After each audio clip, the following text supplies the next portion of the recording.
You know, Brogan, it's rough traveling through this black hole to the other side of the universe. But at least we have Brendan Hesse. That's not how you say my last name. God damn it, It's okay.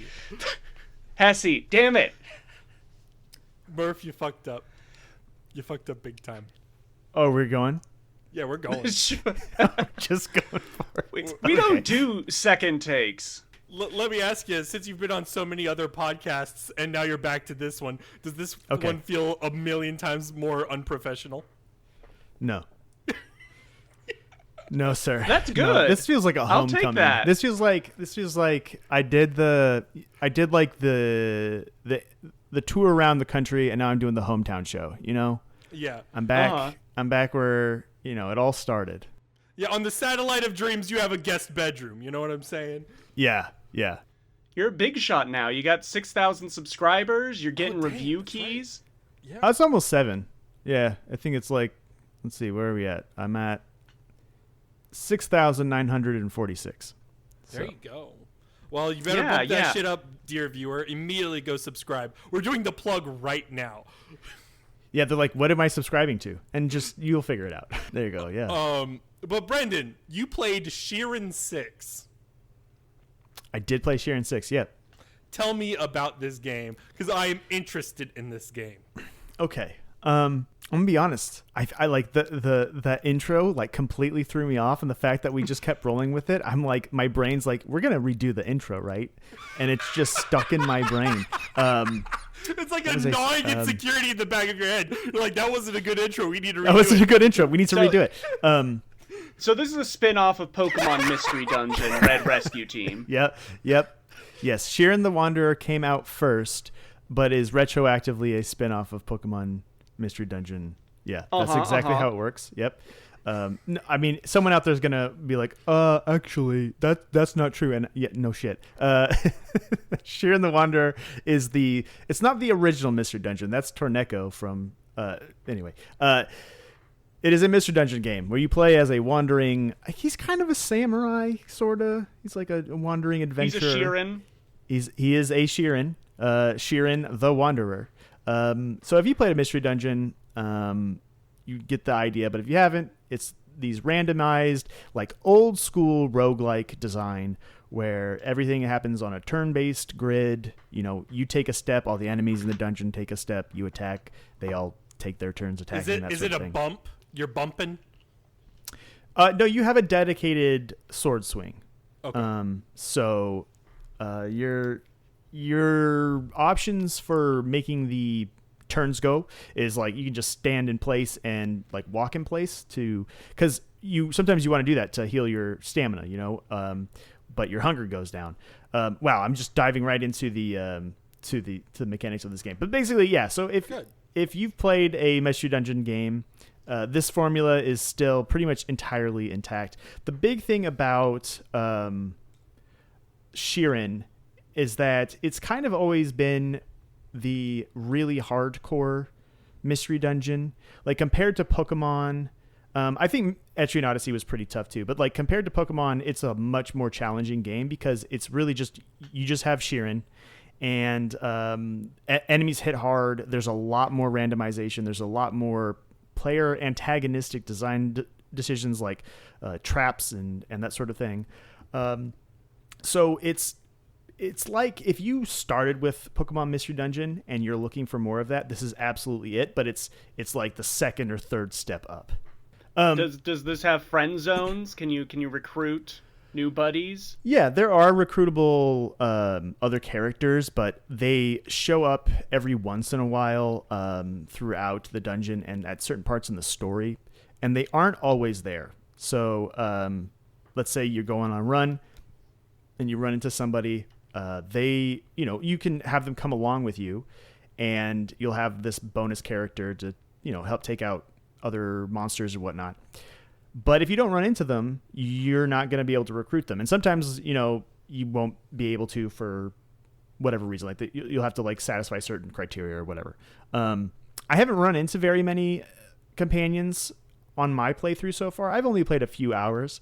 I fired up the game. I got it like on launch day, and which full disclosure, I got a code from Spike Chunsoft, so I didn't pay for it, but they're not expecting a review or anything, and nothing I'm saying. They just handed it to you because they're like, we know you. So love we the got genre. the exclusive, is what you're saying. Yes, I'm the only person who's played it in the entire world, which actually not true, but it's reviewing very well. And there's just one mechanic in this game that I'm very excited about, because I have played a lot of Mystery Dungeon games and a lot of previous Shiren games. I should say a lot, several Shiren games, and I would say that Shiren is absolutely my favorite Mystery Dungeon sub-series, but I've never played them directly at launch, and the last few ones have had a system where it's called a rescue system. So if you die in the dungeon and you're like, you know what, that was a really good run, I don't want to stop, you can request a rescue, and it puts you on this online rescue board where other players can be like, you know what, I'll help you out. I'm going to go into the dungeon. I'm going to go through the same exact like dungeon seed you went. So it's the same layout, same enemies, same items that they can find and everything. And if they find your body and they recover it, they heal you and you can continue your run.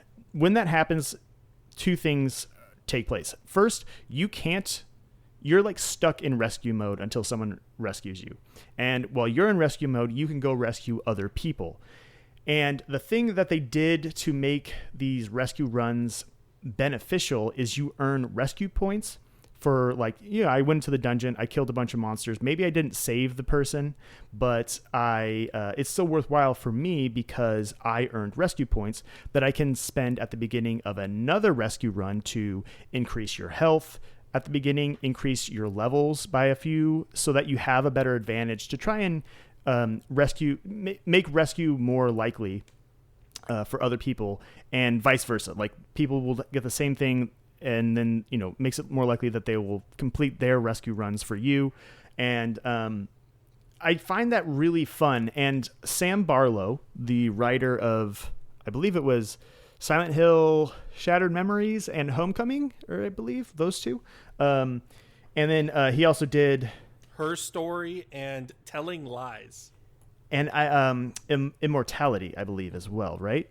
Yes. So he is a big Shiren fan, and he was recently on Twitter talking about how he believes if this game had come out during the pandemic and everyone was at home, it would have caught on. Like, he was saying, like, it would be like Animal Crossing. Now, I'm not sure it would have caught on quite like that, but it would have been the perfect pandemic game for people like me who like mystery dungeons and dungeon crawlers and whatnot, because we would be going on these rescues together and helping each other out. And I have had a lot of fun in this game being able to do that while the servers are active, while there's people to go rescue. Because the last time in Shiren 5, man, no one played that game. And when I was playing it, nobody was playing it, because it was like months after it came out, both when I got it on Vita and then a few years later when it came out on Switch. No one was playing that game. So I would like post up, hey, let's see if someone will come rescue me.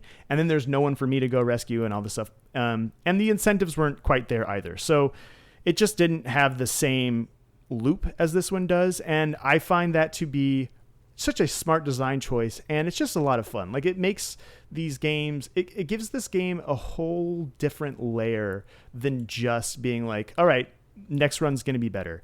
There's a more cooperative and communal aspect to it that I really, really enjoy. Plus, the game is like really good to look at. Like, if you look at it in screenshots and I think like YouTube trailers and whatnot, it looks really simple, but in front of you on the Switch, it has this real like toyetic molded clay kind of vibe to the art direction and some of the post-processing effects. It almost approaches what the Link's Awakening remake was doing. I was about to ask, because when you say toyetic on the Switch, I think of the Link's Awakening remake. Exactly. So that's totally the vibe it has. And plus, Shiren has always been very pleasant. It's a lot of the same people who made Dragon Quest made the original Shiren, and that aesthetic kind of carries over. It's not the Toriyama art style, but the sound effects and the kind of cutesy RPG, but hey, we're still going to kick your ass vibe is completely intact in Shiren.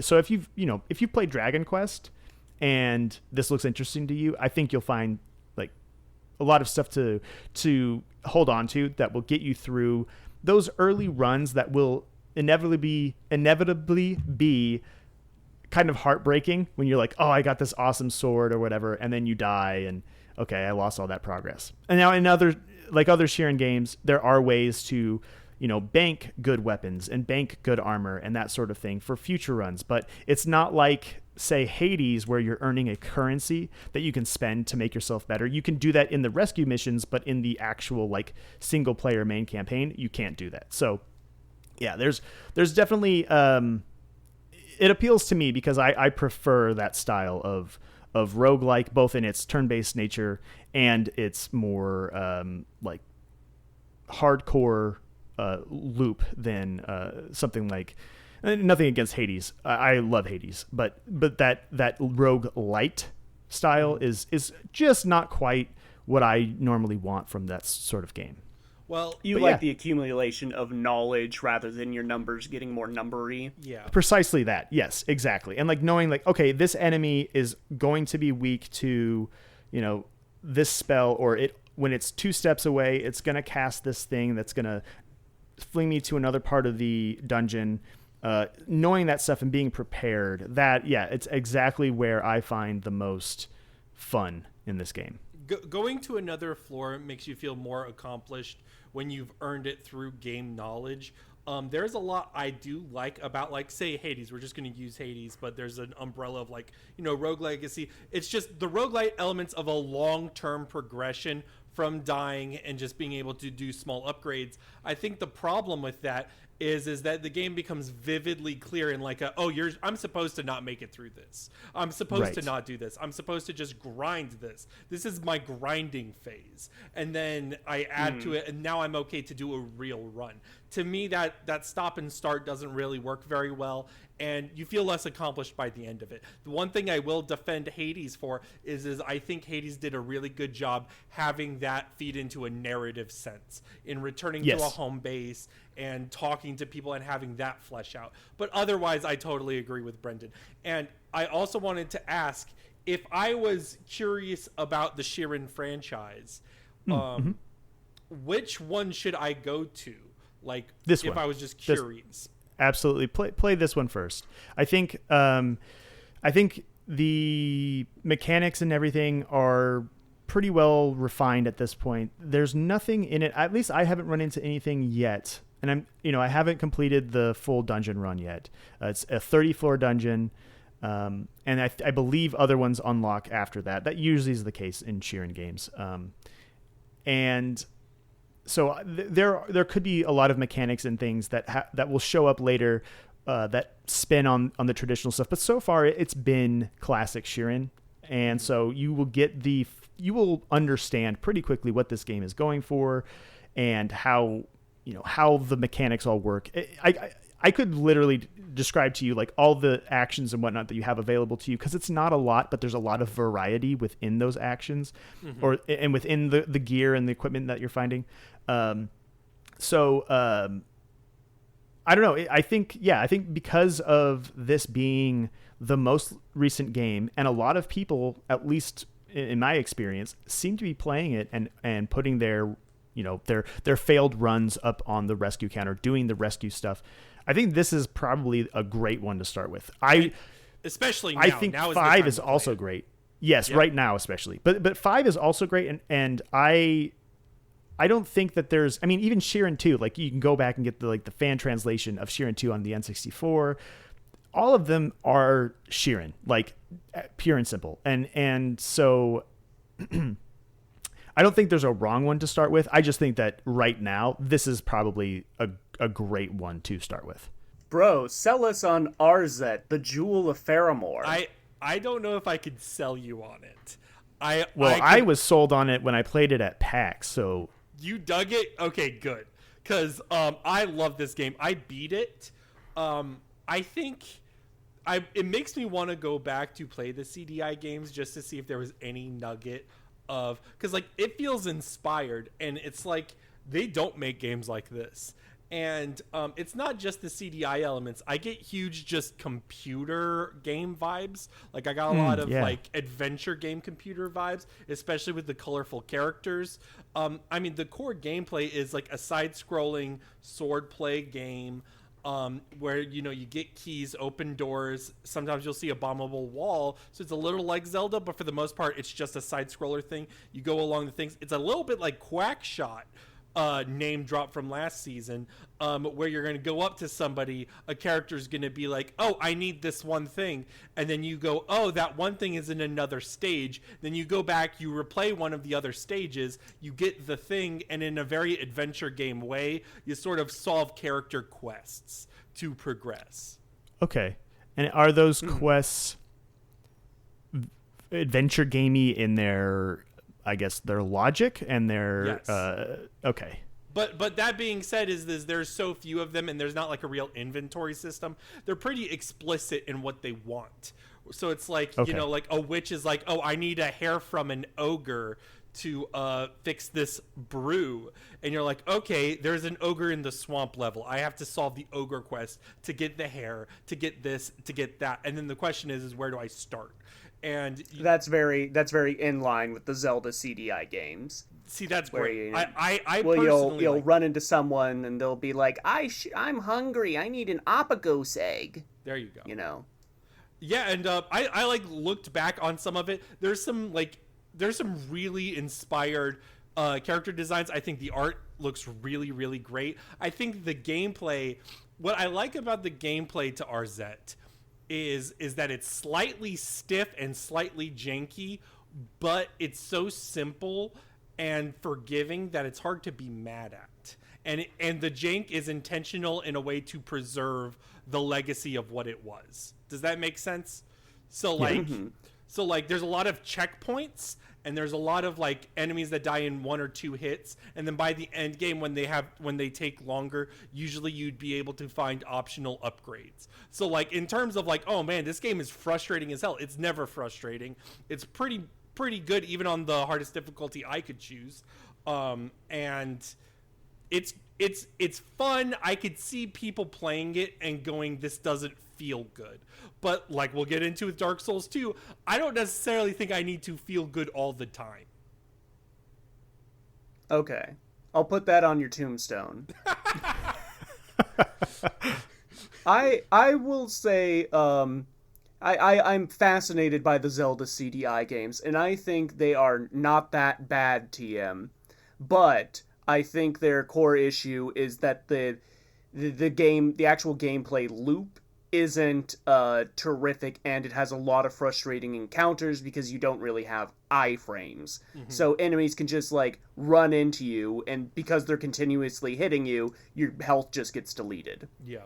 So if that is like the one fix Arzette did to that formula, then I think I would look forward to playing this. Yeah, I mean, usually there's like there's a large invincibility period for both you and the enemies after a hit is taken place. So in that, it's usually fine. I had zero problems with the combat other than surface level stuff that's not actually an issue and more so part of its intentional design. And you feel it stands above like just being a tribute game, I guess, for lack of a better terming. It's a little simple. I would love like a sequel that expanded ideas in it or something. But that being said, I think just I'm gonna. But it's worth recommending beyond being like, hey, someone made a tribute to the Zelda CDI. I'm gonna be mean here, real quick, not to Arzette. Okay. But if this was a tribute to a random 8-bit adventure game or something, I would be like, yeah, this is pretty disposable. But we don't get games like this. So for that novelty, I completely see a value. And also, it is a good game in its own right. So in terms of all of that, I would recommend the game. And it's also affordable. It's only $20, and the music is great. I think the music is legit, something I will continue to listen to. Yeah, I mean, it's the original composer from the CDI games. Like, they got a lot of the original crew back on the art side. So, Yeah, this is on the back burner for me. I'm waiting for a discount. So are you saying that we're gonna play a Wand of Gamelon this year, Murph? I think Wand of Gamelon, yeah, that's better than Faces of Evil. All right, you heard it here first, folks. The Dark Horse is doing Zelda's Adventure. Murph, tell me about those games. So I've been playing those games. The full title of this release is, Yeah, you want those games, right? So here you go. Now let's see you clear them. Wait, what? So this is a release filled with those type of games. You know, games such as you're in a cave and there's treasure on one side of the cave, but there are bars, there are pins Oh that my you need to god. pull out Oh to my get to god. the treasure. Or you're a knight with a sword and you have a number over your head, and in front of you is a tower with enemies that have numbers over their heads, and you have to attack them in the right order. Okay. This is good. Well, okay. I have so many. So Wait, those fake ass mobile ads that you get in front of like YouTube or what have They're you on not social this? media. It's that not this. Someone made the actual games. But then what are those games if that Those is are not lies. this? Literally, when you see an ad for those are lies. Those aren't the real game. Those then- are, yeah, you go to install them and it's like a city building, like you spend 6 jewels to build a tavern, now wait 6 hours. Oh. Wow. It's entirely false advertising. Especially like the pin games. Those pin games in particular are like just never like that. Yeah, I built to a breaking point. Because whenever one of those ads come on, I will watch them, and I will get frustrated when the person playing them chooses the intentionally wrong thing to do. And you know So- it's bad when like the people they hire like some like D-list YouTube celebrity, and then they'll be like, "Wow, this game is really real." And the moment they say that, it's cooked. It's fucking done. Yes. So in this, you get the pin pulling one, you get the sorting beakers of colored liquids, you get the moving cars out of a parking lot, you're collecting money on lanes and you have to overcome obstacles, things. If you recognize what I'm describing, you've probably seen an ad for something like this. And the thing is that it starts off as a joke, and then as you unlock more stages, it actually turns into a pretty decent collection of puzzle games, because they actually do things with the mechanics, and every time you beat a stage, your in-game IQ goes up, and you get coins that you can spend on a gotcha machine for nameplates. Okay. So they still retain some level of that mobileness. I mean, obviously, it sounds like they're not real money gotcha, but it's just Yeah. Okay. It's 100% a parody of mobile games, but it's also a good game. Like, Okay. I'll say that. This is from the developer of Earth Defense Force and the people who Really? did the Katamari remasters. Oh wow, that's I didn't realize that. Oh yeah, I see it now. You're right, Monkey Craft. Yeah. Yep. So, like, the presentation side, it's all stick figures, and that's probably just a cost-saving measure. It's still, like, it still has the catharsis of being able to be like, yes, I pulled the pins out. After 5 years of seeing the stupid pull the pins out ads, I pulled the pins out, you know? Right. Yeah. But I think it's a worthwhile little collection. I'm not sure it's actually available on mobile devices. It's on Steam, and I've just been playing it on my Steam Deck with the touchscreen, and it gets the same feeling across. I have a hot take. We're gonna bring back the hot take minute really quick. I think all games are better not on the phone, including phone games. I think that's Okay, fair. I concede to that. Especially in terms of like a monetary value. It's like, oh, you're paying a flat fee and you're just playing like an intended set of things, whereas like in a fucking phone game, the levels aren't built to enlarge your IQ, Murph, as you would put it. They are meant to make you keep playing and just play and play and play, and that's it. There's nothing to it. Yes. So So I think this is worthwhile. I'm halfway through the challenges, and what's weird is there's still like a bunch of unlockables that they're being coy about how I unlock them. So I don't know if this game is like a Glitter Mitten Grove, like secretly Frog Factions 3 type deal. Okay. Oh, you're selling me. Something tells me it's probably not. No, but I'm intrigued nonetheless, which is more than I can say when I initially installed it, because I literally just wanted to get it and be like, okay, there, I finally did the thing from the mobile ads. It no longer has power over me. You know what that reminds me of is Game & Watch Gallery games. I don't know if you ever played like a Game & Watch Gallery 4, but they had like absurd barriers to play some of the unlockable games. And like when I was a kid, I was like, oh, are these just like fake? Am I like, what is this? But like it's just a barrier to reward you for playing a Game & Watch game so much, you know? Mm-hmm. Yeah. So. Murph, you've played Ed in Street Fighter 6. I've played Ed. You've played a lot of Ed. I have played a lot of Ed. I think Ed is now my new main. Wowzers. So you're packing the Ed and you're packing the Dulcim. So goodbye Geef, goodbye Honda. I miss the big boys. Big boys, they'll always be in my life. You know what I'm saying? But one anemic boxer with a chip on his shoulder. Yeah. And also it put in perspective because I've also been playing Third Strike. And after playing Ed, Dudley makes more sense to me. So I think I'm going to pick up Dudley. I'm going to pick up Oro. I have to give up Alex. I'll write a tribute to Alex one day. I love you, Alex, but you don't have the sauce. You don't have what it takes. You know what I'm saying? Mm-hmm. And it's sad.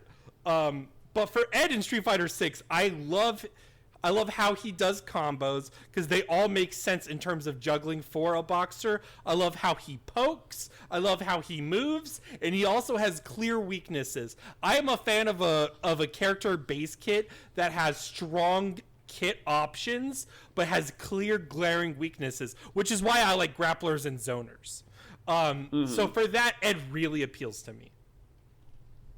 Okay. Yeah, I was interested in playing him because I secretly bought Street Fighter V and spent 20 hours learning him, and then they changed completely how he plays. Dude, it's shocking. I don't know how much Brendan knows about Ed's history here, but in Street Fighter V, Ed had a very simple moveset. He was meant to be like the proto-modern Control character, so he had very simplified moves and a very simplified like kit.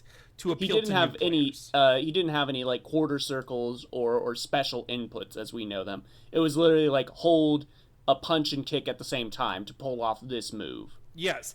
And so what they've done is they've completely revamped him, and now, and I think this is a trend with all of the DLC characters, is that they are all highly technical. And I think what's nice is I think Ed is the first one where you can be effective even on a low floor. Like on a low skill floor, you can still do a lot with Ed, but like the ceiling has shot through the roof. At least in terms of like the roster of Street Fighter 6 and especially what Ed was like in Street Fighter 5. It's crazy.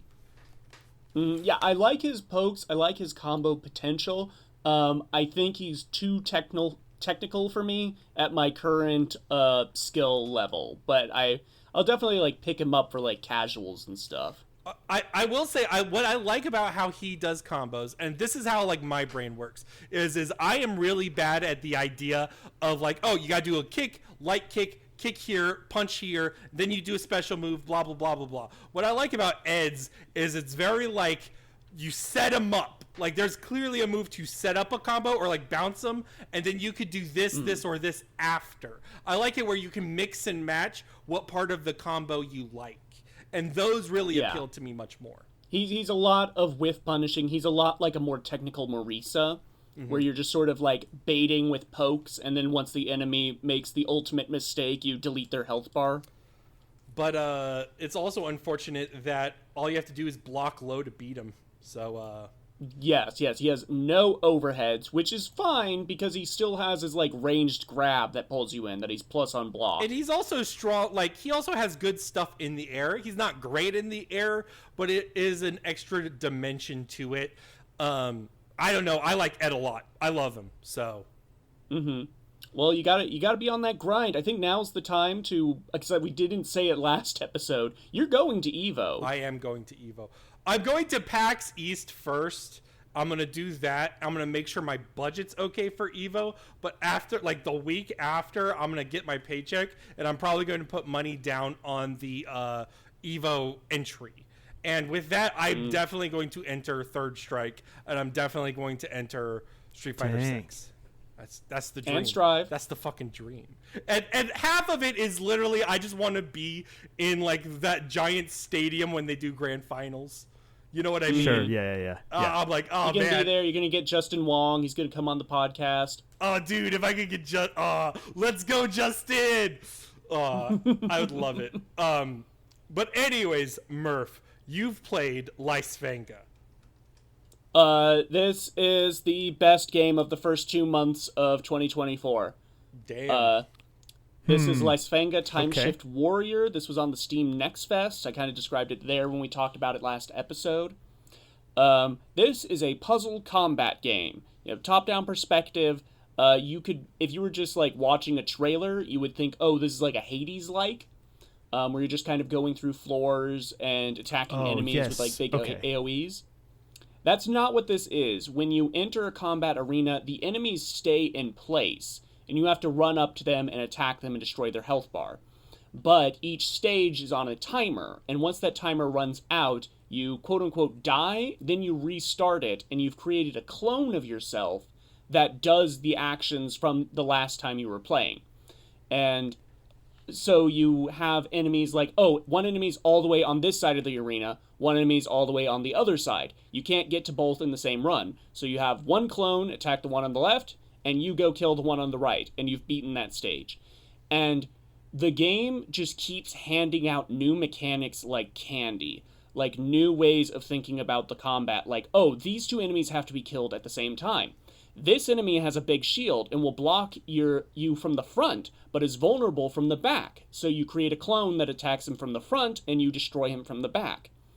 And then you get all these various powers, like here's an AoE burst. Here's a thing that surrounds you with spinning blades, and if your clones are fighting in that radius, they get a power boost. And various things like that. It has a lot of stages. Like, this is a much longer game than I thought it was going to be. And it's been much longer because the time trial modes are very addictive to chase, because they're usually just on the cusp of what you've done, like the first time you go through a stage. I'll be like a stage, and they'll pop up the time trial, be like, oh, you could have gotten the time trial for this if you were 2 seconds faster. And you have to like then think, how do I shave 2 seconds off this run? That reminds me of I've Neon just been White. Yeah, so every time I've beaten a stage, I've gone back and done it like 2 to 5 more times to get that time trial. And the time trials don't like amount to anything. It's just something to check off your collectibles. I will say, I think the collectibles are the weakest part of the game. There's like all these little blue orbs in the overworld you can go out of your way to collect, called motes of magic. All you can really do is exchange those to an NPC to get 3 different skins for your character. But there's also skins littered about the overworld that just flat out look better than the ones you can purchase. Murph, remind me, Yes. have you played the new Prince of Persia? I did not play the new Prince of Persia. Okay. Because there are mechanics in that game that sound very similar to this. It's not all like based on the like the multiple ghost combatants like this one is, but there are power-ups and puzzle sections based around that. And I think if you really clicked with that, there are things in the new Prince of Persia game you'll like a lot as well. Dude, I'm so excited to play that new Prince of Persia. I've heard so much about it. It's so good, dude. Up until a few weeks ago, it was absolutely my pick for like my favorite game of the year so far, even though it's only been 2 months. So yeah. This game is great because it ramps up because you can collect little shards out in the environment that increase your clone count. I'm up to 10 currently. So I have 10 me's running around, and you can really speed up your game in this once you unlock the part of your brain that's like, oh, I can just manually reset the loop whenever I want. So I can just have one clone that goes out, does a job, then I reset. I don't need to wait for the timer to count down. And so and then they do like these wild boss fights where you have like all these different weak points you have to attack in sequence, and like getting the timing down on that just feels great. It's a very rewarding game to like perfect. Okay. I'm gonna play it. I'm gonna play it because you also talked about it. I think you played on Steam Next, right? Yeah. So this is round 2 of you talking about it. So I've already got a backlog for the year, which reminds me, I had a backlog for last year in 2023, and one of the ones on the top of the 2023 backlog was a game called Void Stranger. And if I had played it, this would have made my top 10. This probably would have made my top 5. I know people who would say that it was their number 1 game of the year. It's pretty fucking good. It is a Game Boy styled, we're talking the black and white, although you can have the swappable color palettes, of like it's top-down dungeon, very similar to a Zelda. However, it's turn-based, and you go square by square, tile by tile, and it's not a game with real combat. Instead, it's a Sokoban. What? Yes, one may call it a Sokoban style puzzle game where every step counts. I had no idea what the Sokoban thing is. This is new to me. I'm learning so much. That is the genre of game that this is. It is a Sokoban puzzle game. I'm learning so much. But to people like me who did not know what that is you're swapping tiles. That's what you're doing. You're swapping tiles to make it to the next room.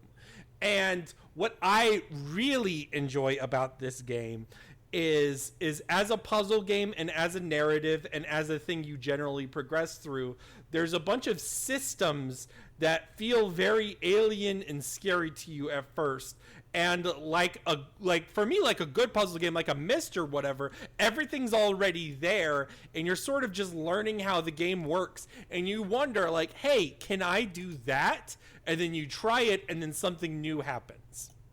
And you're like, oh shit, and you could have always done it, and it's so cool.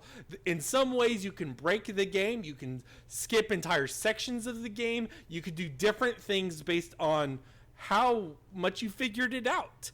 And I was able to see things and get to things I don't think I should have gotten on my first playthrough.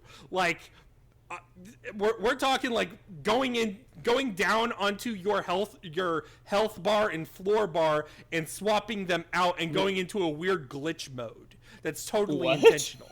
Or we're talking what? No, that's just wild to me. Yeah, shit like that. Or like going through the flashbacks and doing things slightly differently for different dialogue.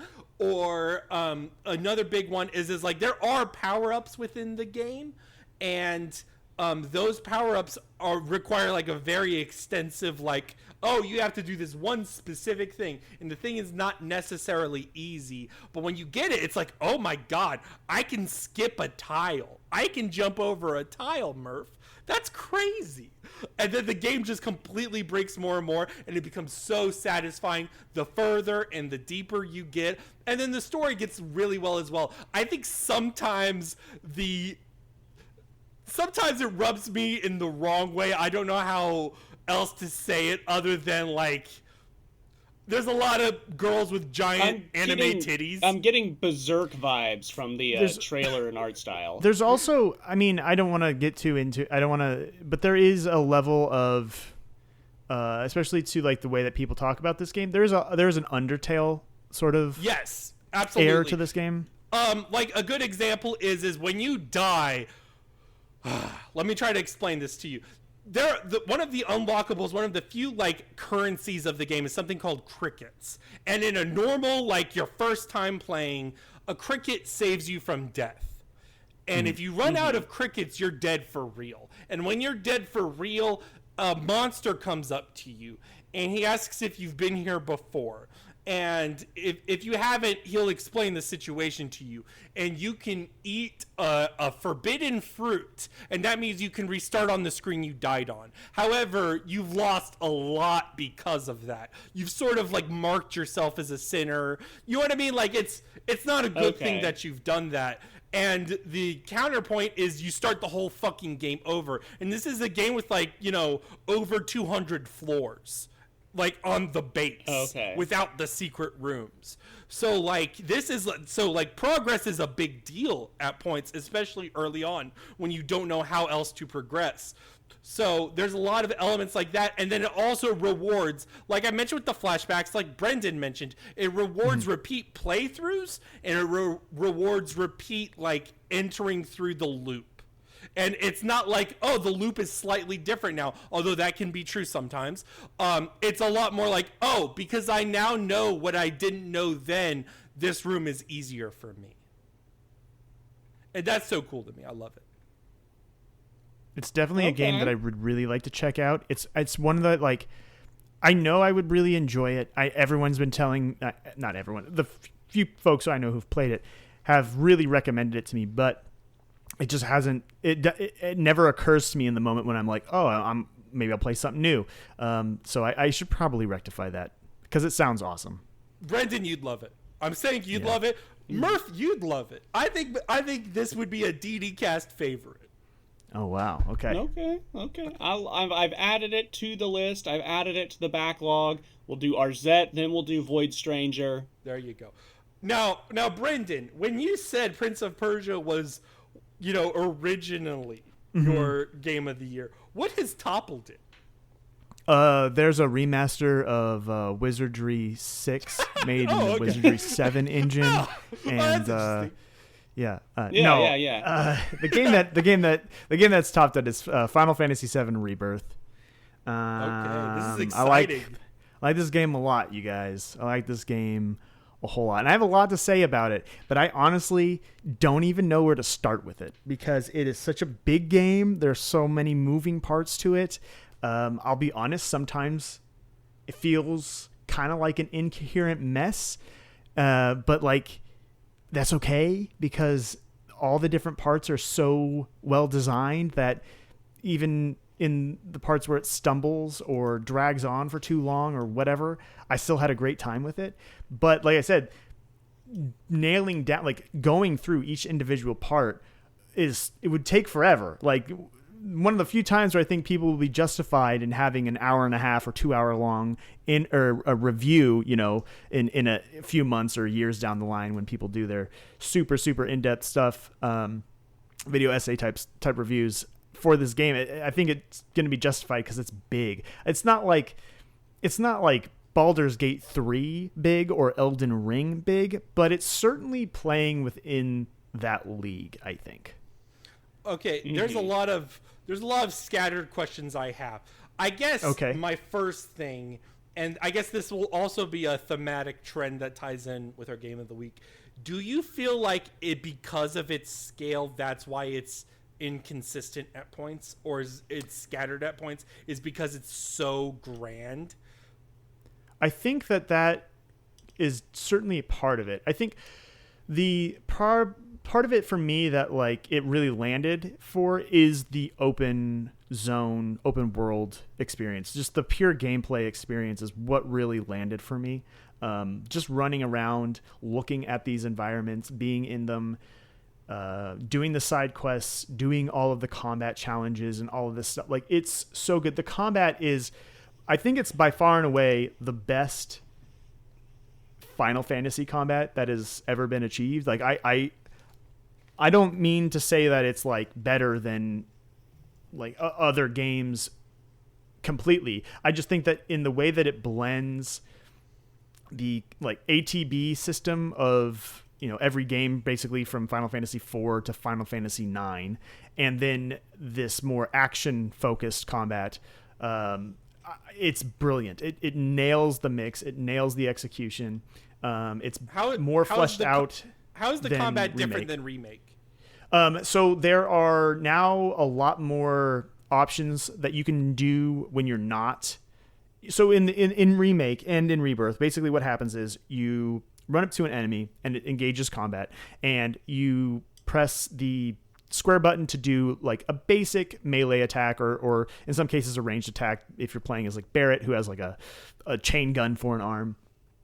And that fills up your ATB gauge. So does blocking attacks and some other things. Will fill up your ATB gauge, which is basically your action points. And you have normally you have 2 action points that you can gain. You can get up to 3 with certain spells and equipment and whatnot. But normally it's 2, and that lets you do special attacks, cast spells, use items, that sort of thing. And now in this game, they have made a lot more of the actions that were completely dependent on ATB in Remake. They're now things that you can just do all the time. Considering, like, for example, blocking and dodging used to be tied to materia slots that you needed specific materia for. So you don't need that anymore. You can block and dodge at any time. And using items can now be, you can now do that without needing ATB in some instances. There's a special materia, which materia in this game is like their character customization, leveling up system. It's kind of hard to explain. Basically, you equip what types of spells and attributes and whatever into your equipment's materia slots, and that is what allows you to use certain moves in combat. So anyway, getting back to the question, the other thing that you can do now is these things called synergy moves, and there's synergy moves and synergy abilities.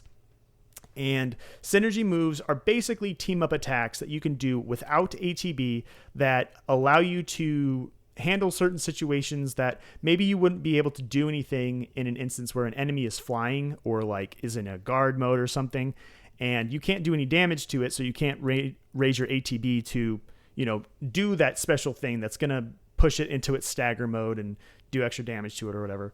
I know I'm throwing out a lot of mechanics here, but basically the point is you can now team up with your party members and do attacks and maneuvers and whatnot at times where before you would just be sitting around waiting for your ATB to fill up. So there's a lot more you can do moment to moment, and that feels really good. And then these bigger like synergy moves or synergy attacks, which you kind of build up to over the course of battle as both characters are using skills and unlocking the ability to do synergy attacks. They are a lot of fun, and they actually have a broader mechanical use in that the first time you use them, it's kind of like Persona in this game where each party member has a relationship with Cloud. And at story times, you can up their relationship or increase their relationship. But you can also do that by performing these special synergy moves. So there's a lot of mechanical interplay. So it's like Fire Emblem. Yes, basically, yeah. And I think that's super cool. The way you're describing it to me sells a lot. I'm kind of curious to how. There's a lot to ask. Oh no. Yeah. For me, I'll try to keep it short because, like I said, I have a lot to say about this, but I will try to keep it short. I know I rambled on about the combat because it's a lot. There's a lot going on in the combat specifically. One of the things I don't love about the original Final Fantasy VII, is the party members, and not so much in the story, in like how they are as like people or whatever. That's all good. The characters are strong in a cutscene. In terms of battle, a lot of times I feel like they were more reliant on my materia and their Ultima move or whatever. I forget what it's called. Yes. That's pretty much like the differing things. So the way you're describing their synergies matters a lot. And especially like in Remake, I didn't play Remake yet, but Remake also seems to be it was Midgar, so it was very limited in party. Like you had less of your party, and I'm sure it was Barrett, Tifa, Eris, and Yuffie was DLC, right? That's like the people. So and Kate Sith, I guess, at the end. No, so in Remake, you only have Cloud, Barrett, Tifa, and Aerith. That's it. There is a section where you play as Yuffie, but she doesn't join the party in that section. In Rebirth, and I guess, Red 13 also is like a guest character, but you do not get to control him or like manage. I said Kate Sith, but I meant Red 13 at the end of the at the end of Midgard. Yeah. So you only have 4 customizable party members in Remake, and basically only in like less than a third of the game do you ever have full access to all 4, so you can like swap them in and out of your party. They come in and out at prescribed times in Remake. In Rebirth, it's not that way. There are times where like, hey, we're going through this dungeon and oh no, the party got split up because of some set piece reason, and now I'm going to swap between 2 different groups and I can't pick between them at all times. But in all other instances, when you're in the open world or most of the time in like towns and whatnot, you can have anyone in your party at any time, and they are all active on the field at any time. So let's say that I have my main party in this game was pretty much Cloud, Barrett, and Tifa, because I love the way all 3 of those characters play. And to your question about like them feeling different in combat, they all feel radically different in combat. They all have extremely specific roles and play styles. Like Tifa feels like a fighting game character. Sure. And like she has basically an install where you're like doing enough moves and then you do a couple moves and all of a sudden she's stronger. And Barrett kind of has that in this game too, but he's a ranged character, and he can tank for the other characters, take damage on their behalf and whatnot. And then Cloud's just like a almost like a slower Clive from Final Fantasy 16 or even DMC, but with this like kind of pseudo turn-based pause combat thing where you're picking what your special, combo openers and whatnot are going to be. So yeah, everyone feels different. And you have 7 party members, playable party members in this game. They interchange, as you said.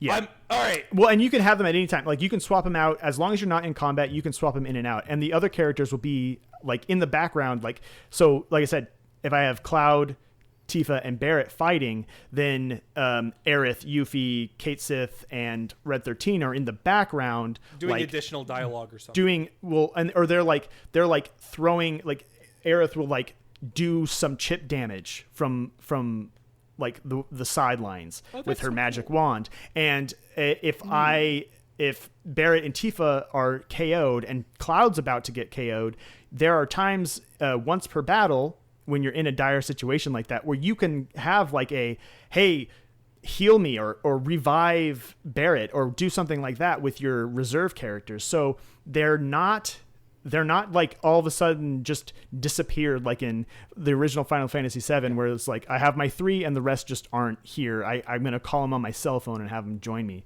No, they're always there. And that really adds to this sense of like the fellowship aspect of a party in a Final Fantasy game is so good in this game. It's so good.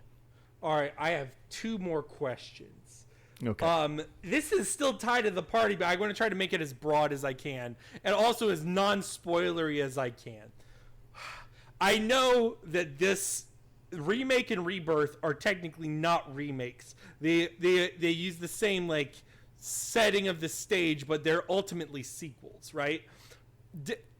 I'm wondering how much of this it covers, and I'm wondering, is there going to be a third one, or is there a finality to this? Oh no, well they've already said it's going to be a trilogy, and okay. I'm not going to say why, but there's multiple reasons as to why. Some of it's spoilery that I won't go into, and some of it is not spoilery, which maybe we can touch on a little bit. But I no longer believe that these are sequels. These are just remakes. They are remaking the games. It is the same. It is not like there's not some like time. It's not Mortal Kombat 1. The timeline is different. Yeah, like I think the really popular fan theory is that Sephiroth is coming back from the other Final Fantasy timeline and is here to try and redo the events to make everything okay. The events of this game entirely contradict that. They also entirely contradict the idea that Aerith knows what's going on in this game. It does not. I don't want to get too into spoilery stuff, so I will avoid that. And I will also say that during the recent Advent Children theatrical run that they did, they brought there you go. Advent Children complete. There's I like saw a that 20 on my minutes. PSP. Continue. Yeah, well, and complete is different than the original version. It's actually like a more fleshed out. Apparently, they made there's 20 or 30 minutes of scenes in this movie that they that they had that made it a more complete and coherent movie. But Sony was like, hey, we want this to be able to fit on a PSP UMD. You have to cut it out. And so they had to like cut around. And so it didn't turn out very well. The complete version, I'm not going to say it's a good movie, but it's a better movie. And there's a 20-minute section in the beginning of it where they're kind of, they're talking about the remake and all this stuff, where Hamaguchi, the director and producer, he literally says, this is not a remake. We are really, the only reason we decided to remake this game, or this is not a sequel, I should say. The only reason we decided to remake these games is because Final Fantasy VII as a game blew up beyond its original game. And like, we have the movies, we have these spin-off games and all this spin-off material, and we wanted to remake the game in dialogue with that spin-off material like and Crisis incorporating Core, it. like Exactly. Yes, I see. And that to me is very clearly what this is now. Like I think there is a lot of meta narrative where it's like the developers are kind of like talking about like the events or whatever.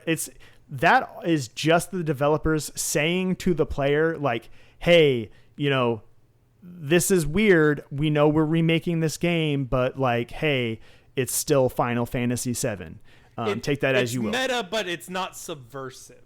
There are elements where it's like, oh, wow, that's an entirely new thing, or wow, they changed that a little bit, or they removed something from the original. But at the end of the day, like, this game follows the path the player would go through in the original Final Fantasy VII on disc 2, or I'm sorry, on disc 1.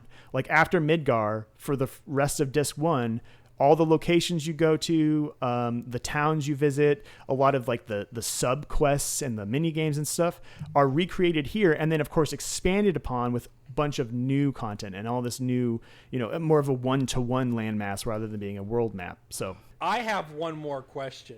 That was one question. Yeah. Second question, and this is in comparison and contrast, and also I guess to tie it into Square as a whole. First of all, there's a lot of Square smaller projects that are great and amazing. Mm-hmm. Like I want to play that Unicorn Overlord game. That looks fucking amazing. Well, that's Atlas. That's not Square. Oh, my bad, Atlas. But either way, like it feels like there's this RPG renaissance going on. And sure. At the very least, Square is doing, 3D, 2D remakes, for instance. Sure, yeah. They're doing these separate things. And it feels like the big scale projects were Final Fantasy VII Rebirth and Final Fantasy 16. Yeah. And I guess my thing is you did not like Final Fantasy 16.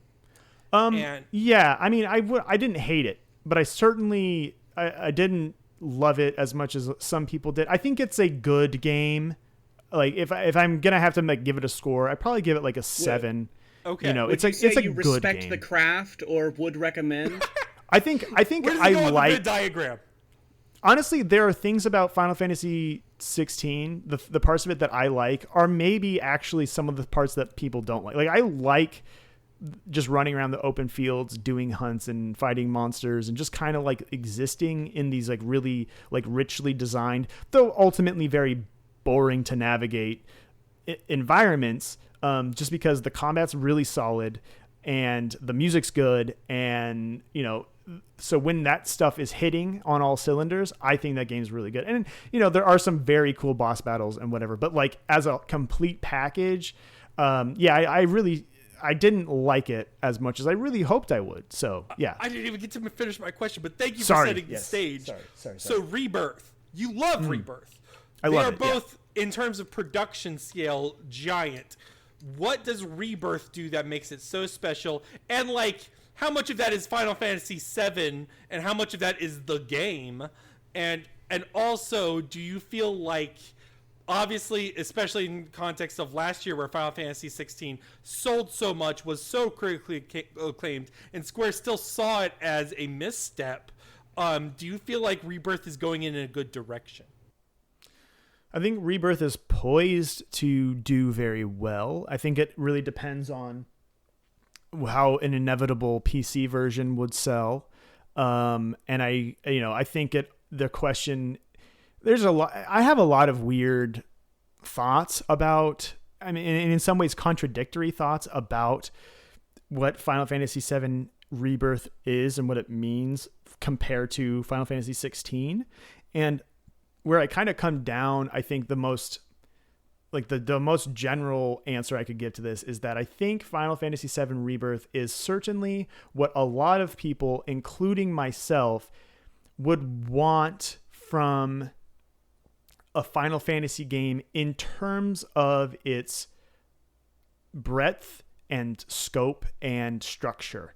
And because this is the first Final Fantasy, honestly, I think since Final Fantasy 12, and I'm sure some may even argue earlier than that, but for me, since Final Fantasy 10 or 12, where I really felt like in terms of a single player experience, it was going for like the big expansive, like this is a big game with a big expansive feel, like the original Final Fantasy 7 or 8 or 9 or even earlier than that, 6, 5, all of them. Yeah, because if you go into 13, don't want to be dismissive of it because it's a good game, but yes, hallways, no towns, you go to 14, online game. 15 was a spin-off that became you know what I mean? Like, I totally see what you're saying. And I think 15 and 16, I think 13, 15, and 16 all represent kind of this weird, like, three-way tension of Square Enix trying in different directions, going like, okay, well, what if we, eased up on this part and focused on this part, focus on the story or focus on the graphics, or what? Okay, that didn't really work as well. Let's focus on like really just the gameplay and the story.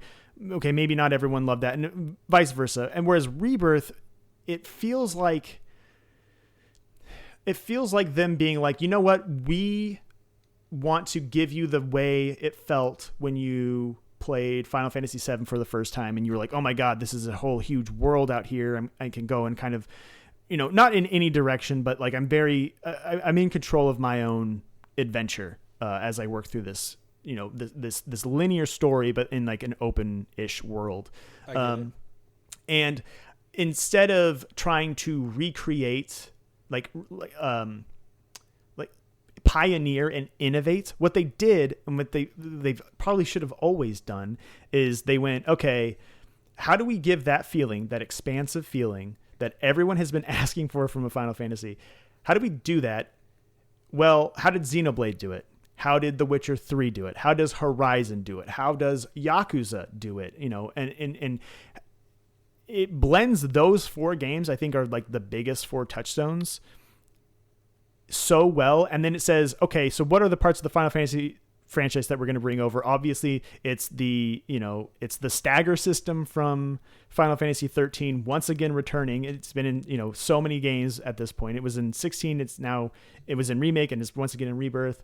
And just the, it is Final Fantasy 7, so it's, it has that lineage to it as well. But then, it's got that heart and the goofiness and whatnot that I think a lot of people also were missing. And the characters, like the story moments, the character beats of this game are so good. They're just so wonderful. Like Mass Effect 2's companion missions are probably the closest I can point to and be like, that's what this game does. Like in the way that it gives you these moments with these characters, because every side quest in this game pairs Cloud up with one of the party members.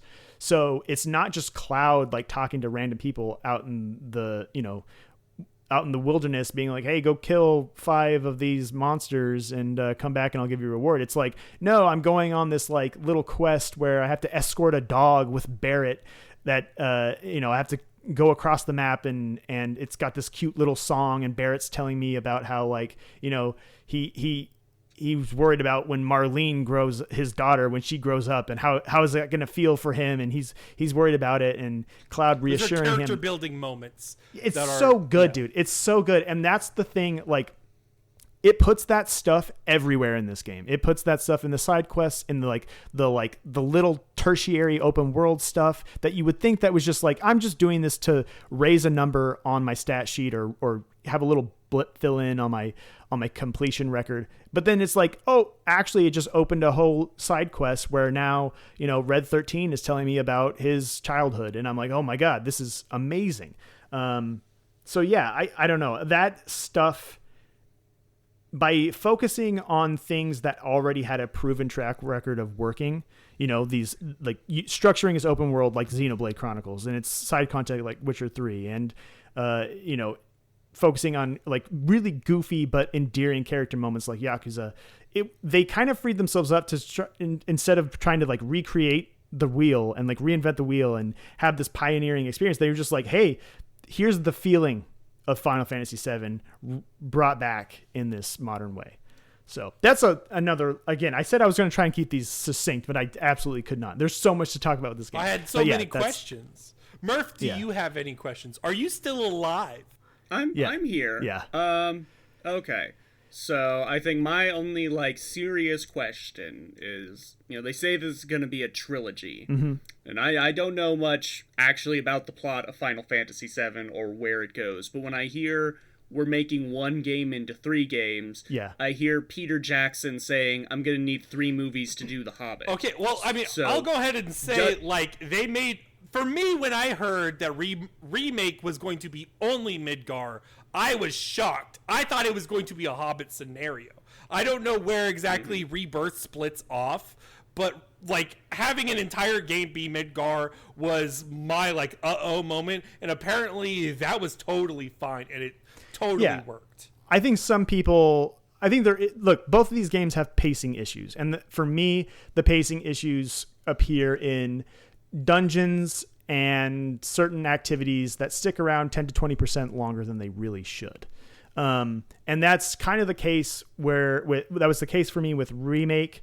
And that is the case, especially the linear, quote unquote, linear dungeon sections or dungeon like sections that intersperse in between some of these larger zones, which they aren't all dungeons, I should say. There are some just like long story set piece moments that are really fun, but all of them last 10 to 20% longer than they need to.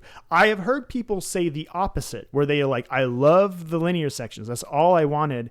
The open world stuff, I just didn't want to do it. It was too much. I got really bored with it, blah, blah, blah, blah, blah. So I'm on the opposite end of that. So I think it's true, regardless of how you, like what end of the spectrum you are on, that there's going to be some pacing issues. There is some padding. There is, there are times where it's like, okay, yeah, maybe this could have been 2 games. Maybe this could have been 1 game, I guess. But I think the scope that they were going for, especially in Rebirth, I think they nailed it. Even with those little moments, like having an hour or 2 of the game feeling a little bit long in the tooth, that altogether we're talking like 4 to 6 hours in a game that I've spent almost 70 hours with, right? So it's like, maybe that's okay. Like every game's going to have pacing issues when you get to something like that. I think the problem with Rebirth is that it's remaking a game or a section of the game that was very plot light. And it was very heavy on like, hey, you can go explore and do kind of whatever you want. That is maybe where some of the issues come in, because it's like people are like, I want to know what the next plot thing is. Well, unfortunately, in this section of the story, there isn't a lot. There's like 2 big twists that happen in this section of the game, which originally was probably like, 5 to 10 hours of the game. So getting to those, if you're just sitting there like, okay, I just want to see XYZ happen. Well, you're going to need to like kind of buckle up and it's going to be a long wait till you get those moments, but they padded it with really good stuff. And I don't mean padding in a bad way. I mean like the character moments and all this stuff, the way they flesh it out and expand and tie into those compilation Final Fantasy, material. I think it works great. Part 3 has to do all of disc 2 and then disc 3, which is, it's not very long in the original, but 2 and 3 are packed with so much like story that there's a part of me that wonders, like, I think I wouldn't be surprised if part 3 was a little bit more not condensed, but more linear even than what we got in Rebirth because of the way that game's structured. So, but to answer your question in just very plain language, it doesn't feel like a Peter Jackson Hobbit moment, but I think that overall it doesn't feel that way. There are moments where it certainly kind of treads closer to that, though. Okay. And then my final question is, who did you take to the Golden Saucer, Brendan? So it's good that you asked me this now because that was actually under embargo up until the game came out. I couldn't even talk about it. Oh. I picked Tifa because Tifa's the only answer and what has always been the Tifa only your answer. Waifu? Wife. I have issues with that term. But I would say that she's just a friend. Well, I just mean that specific term. I would say that she's certainly like. She is canonically Cloud's girlfriend, and I'm not going to hear otherwise. So there you go. She's the OTP. Are you okay with that term? Yeah. I don't know. Okay, then. That's it. I mean, look. She also has the best scene of the date scenes. I've seen all of them. She has the best one, in my opinion. Like the most. Okay. And by best, I mean the most. What is the word I'm looking for? What are we talking, like Mass Effect 1? Like which? What? No. I mean, no. So that's gonna happen in part 3. That scene happens part 3. Oh. When she saves Cloud. Spoilers. If you haven't played the original Final Fantasy VII, because who knows, that stuff might not even be in the third game. No. Yeah. I mean, there's. I don't want. I can't without getting into spoilers. You've said your case. Yeah. Well, is there anything else you wanted to say? Oh man, there's so much I want to say about this game, but I can't. Are you making a video on this? I was writing one. There were some roadblocks that made me need to take some time away from just Final Fantasy in general. I should say Final Fantasy VII specifically. And I've been getting back to it. I've been thinking about it a lot. So yes, the answer is I think so. I believe I will have a video out within the next week or two if all things run smoothly. But even that, I can't even say everything I want to say about this game. Like, it's big. It's a big game. Damn. Well, okay. Is it time? Yeah. Yes, I think so.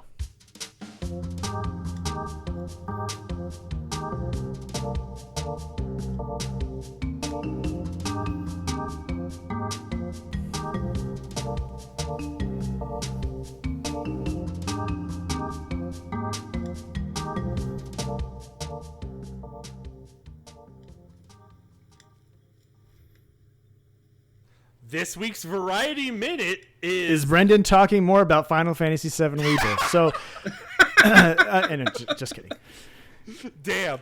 The Variety Minute is the first sin of gaming or gamers. Our main topic is about Dark Souls 2 Scholar of the First Sin. So I sat down with these gentlemen, and we have to analyze what the original sin of gaming is. Now, admittedly, like Brendan told me in the private chat, I may have fucked up on the prompt, but let's just bring it out. What are your guys' first sins? Murph, why don't you go first? I've been talking a lot. Okay. So I think... So I was going... You said you were going to go with what's the first sin of gamers. Like gaming culture. And I went for the sin of arrogance. Tracing back to that war criminal, Sonic the Hedgehog. For in the very first game, Sonic the Hedgehog, on the Sega Genesis, before you even start the game, Sonic presents himself to the player. And what does he do? He wags his finger. He goes, "Nuh-uh-uh, I have attitude." And I think that is the genesis, the Sega Genesis, of all these late 90s, early 2000s characters with attitude, and that we need to sell our games on how they're crude and boyish, even when the actual content of Sonic is you bop little robots and friendly looking animals pop out and follow you around. The game does not actually present Sonic as having this crude attitude, but the advertising did. You're saying that Sonic is responsible for Kirby's eyebrows. Or is it that he's responsible for what Sega's attitude was at that time, thus sparking the console wars, which for some reason people still cling to in 2024? All of that. I was very close to putting the Sega Saturn launch as a mistake, but I thought it was more of a mistake than a sin. Because I wonder if we didn't get these magazine ads where it's Rayman at a urinal and all the fellas adjacent him are looking down in shock, and the text reads, "It's pretty big, isn't it?" Yes. You know, would gamers have this perception about themselves that this hobby is crude, it is for boys, and if you can't handle Rayman pissing at a urinal, you can't handle a Modern Warfare 2 lobby. All the problems with gamer culture come from Sonic wagging his finger at the player. I think a lot of that is probably true. I think, or at least the influence of those things are in orbit with each other. Like, regardless of if it's like direct influence, there's a vibe that was established in the late 80s and early 90s about what the gaming culture was. And like you said, it's crude boys. And I think that was a detriment, obviously, to a lot of... When did Booth Babes happen?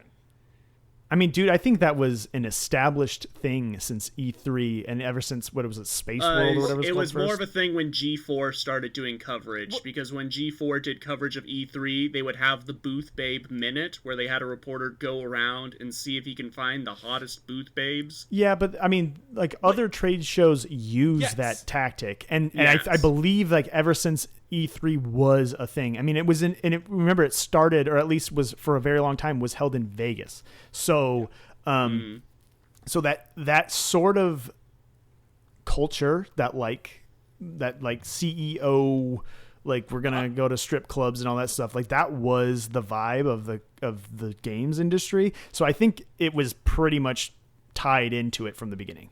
I mean, the way you say that and the way I think of it, guys, the original sin is capitalism.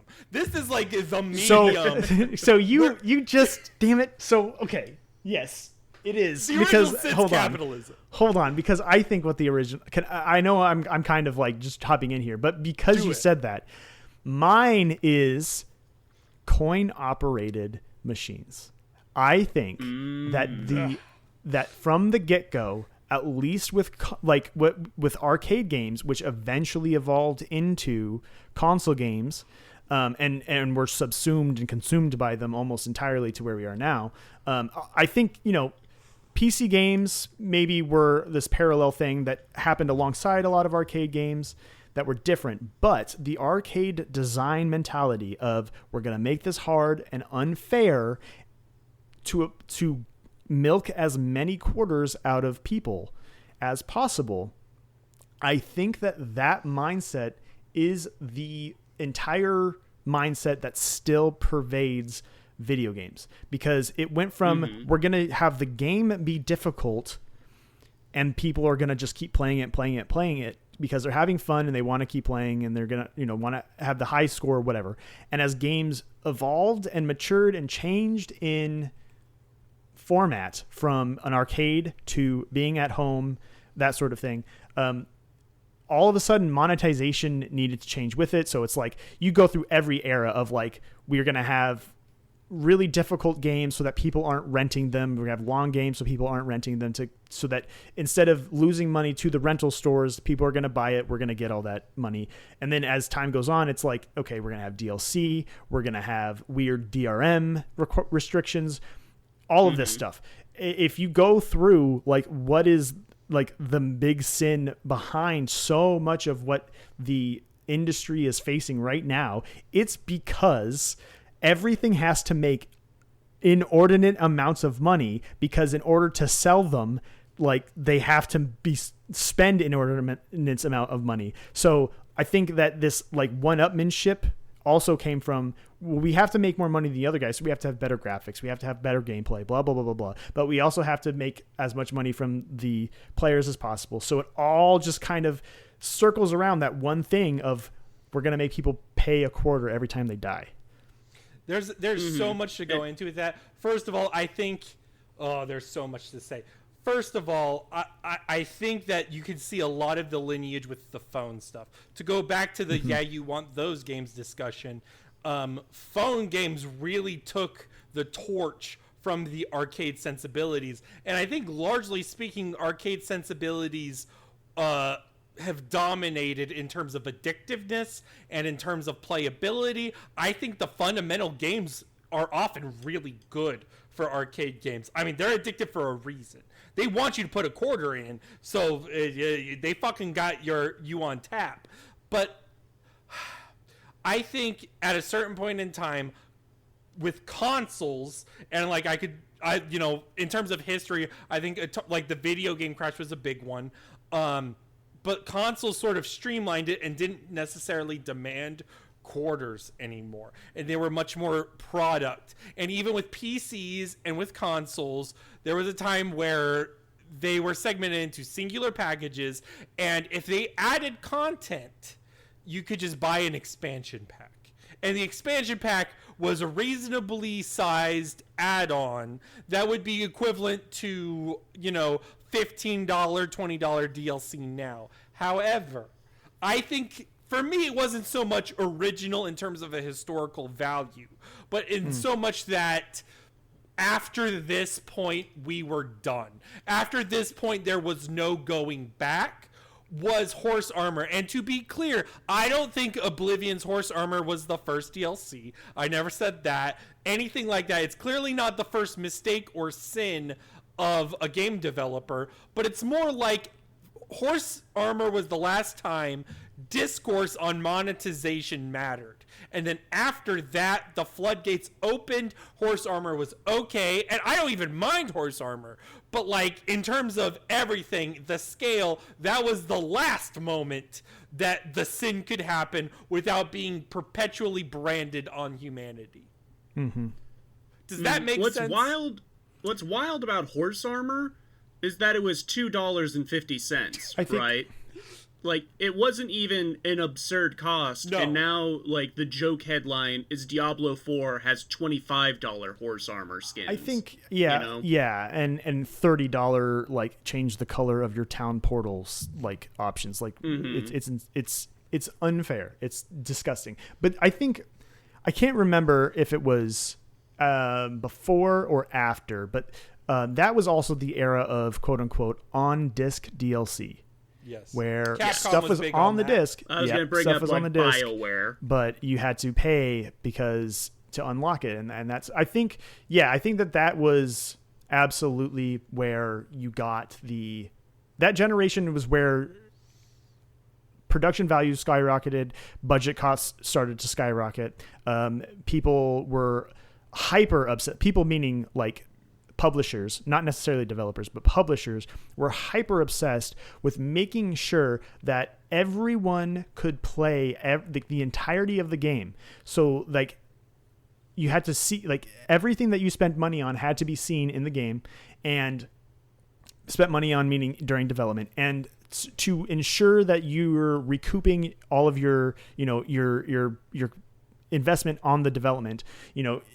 If people were quitting too early on, and selling back your game, that was a problem. So games were incredibly safe in that they were cost a lot of money to produce, and if people didn't like it, they would sell it back. So everything was really safe then. And then you have like all of this, just the technology and everything just exploding. So that's where you get the DLC creeping back in meaning like old games had expansion packs and that sort of thing, which certainly were similar to these, but they were marketed in a way that, and I think their value and their existence was different than just DLC. I agree. I think it was elevated as a separate identity, both in marketing and in development. I think back during the expansion pack days, I think functionally they are similar to actual DLCs, but in terms of game identity, you would see radically different things. And there was a lot of experimentation at that time. To go back to your coin operation, I think the reason why capitalism is the ultimate problem is gaming is the one medium that is like, there's no escaping the product. Movies also came out post-capitalism, but there was a lot of elements that allowed it to be considered art even from the get-go. But even when a game is art, almost, I would say 95% of the time, it wants to sell. And it is a product first, unless it is a specific auteur dream garage project. And I am sure they don't mind money either.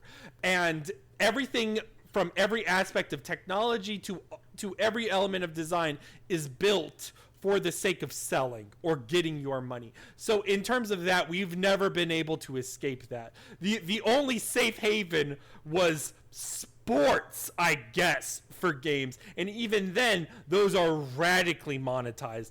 They are machines of, you know, monstrous capitalism. So it's just terrifying. The one thing that I wanted to cite, because we've all cited game industry things and we've sort of skirted around it with Booth Babes, is I think gamers don't deserve better. Well, I think go ahead. I think Murph was onto something though with that, with his pick of Sonic's attitude. I think that is a direct, like, you go from there to, you know, inevitably some of the worst of where we are now and in the last 10 years. I think absolutely that mindset is there. Like that came from stuff like, hey, Sonic, my Sonic will beat up your Mario or whatever. Yes. And that toxicity, that gatekeeperiness, that we're for you, like Bart Simpson type kids. That was a problem that obviously driven by, advertising and revenue and all that shit. Not because, like, there's nothing about Sonic that precludes it from being appealing to any child, right? But the decision to make it, we're specifically going to be the, hey, dude, you like to snort your boogers and ride skateboards and like whatever, like, I don't know. Like the first, like, I went, but just to double check that this was something for Sonic, I looked at some, like, American commercials for the original Sonic, and it's stuff like a librarian complaining, like, what, he's so fast, what's he's in a hurry for? And that attitude is really unforgivable. Sega does what Nintendo Sonic don't. is like, yeah, Sonic's like making faces at her, and then, and then what's the actual gameplay?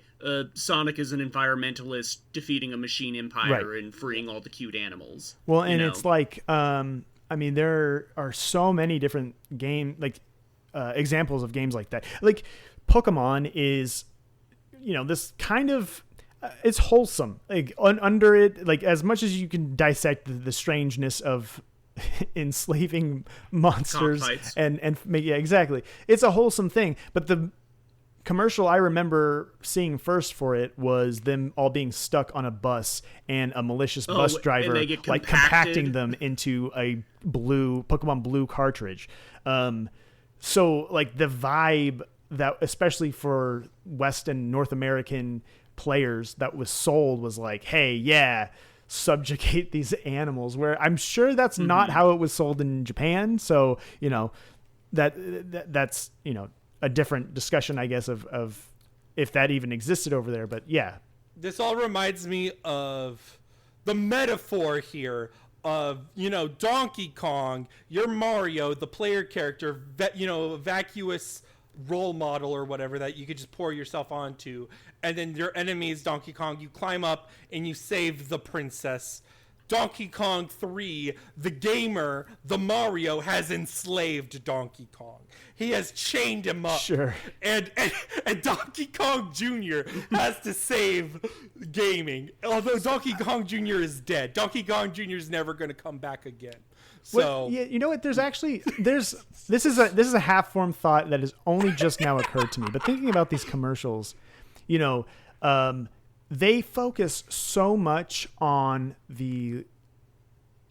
not the game itself, but like the gamer at the time. Mm-hmm. Whereas like if you look at the game is a status symbol. Yeah, if you look at the like memorable Japanese commercials that I'm aware of, it's often focused either on the content of the game or it's focused on like the people playing it together, like it being a family or like friends and family playing a game together. There's a lot of these old Famicom games where it's an older, probably dude in his like 30s to early 40s and a girl who's probably like 8 or 9, and they're playing and talking about the games together. Like those are very famous old Famicom commercials. And then I think of like the Zelda commercials where, they're like dancing and, it's little puppets and stuff. They're such different vibe than, The Legend of Zelda is really rad, like in the West, so anyway, it's just an observation. I think it all comes to a head at the Wii generation, because I remember being on forums, IGN forums back in the day, and gamers being like, I'm not going to buy a Wii because that's a console for children. Well, I was going to mention, I don't think it's an original sin, but I think everything we've said led up to shit like Gamergate. And right? Mm-hmm. So like Gamergate in terms of like a consumer and like a specific gaming community that feels entitled and feels like if there's anything to threaten my comfort zones, then I'm going to be as toxic as I possibly can because I'm allowed to be. And everything we've just said has enabled that. Yeah, I think. Yeah. I mean, I don't want to like get too into the weeds on Gamergate necessarily. Sure. But that being said, the gamer is at fault. We need to look in the mirror. I think like pretty much all the stuff that we've pointed to, be it just the core aspect of these games are products first, or at least they still to this day are considered that, especially by, I think, the big publishers. I would not say that that's how indie developers or even a lot of just actually people on the developer side. It's really the publishing side that, views them as this. And the idea of, because they're a product, they need to be monetized to, just into oblivion. And then that in order for that monetization to succeed, it needs to be marketed in ways that are, toxic and subversive and whatever, and they all lead to this weird entitlement of people being like, the publisher is my friend because they want my product to be for me and the best for me. I don't care about your artistic intent. I don't care about the material realities of your development and how, okay, you couldn't implement this feature because it would take too long and cost too much money. I don't care. I'm the customer. I'm always right. I'm the player. Yeah. And we're this oppressed group of like dorks and nerds who are also like the badasses in our heads that were the rebellious kids. It all just coalesced into the mindset that allowed Gamergate. Absolutely. Yeah, you said it because I was about to add on to it, and you said it during your spiel. The customer is always right. Fucking murdered games. Yeah. I mean, it does that with a lot of stuff. Like it allows for, people to disrespect laborers. It allows for, people to literally to vote and lobby against things that are in their best interest that would give them better quality of life, would allow them to be able to afford food and those sorts of things. They'll fight against it because they value themselves as consumers and customers more than they value themselves as just laborers and humans. So, and it's sad. It's frustrating, especially, I mean, people who like us look at these games from more, I would say, a much deeper way than just being consumers and them being products, and certainly who also are politically very aligned with the, the labor and and social good and that sort of thing. It's fucking sucks. I agree. Guys, Anyway. I think this was a productive variety minute. Yes. Yeah. So which one is? So which of the original? Which of those sins would you say Vendrick committed?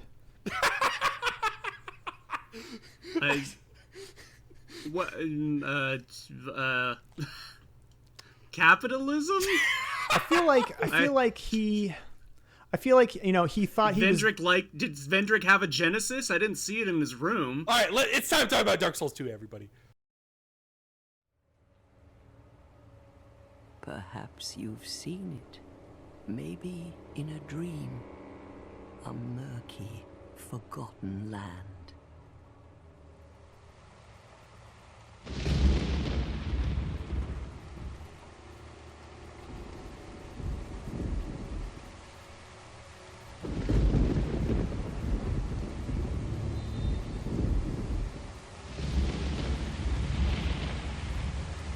A place where souls may mend your ailing mind.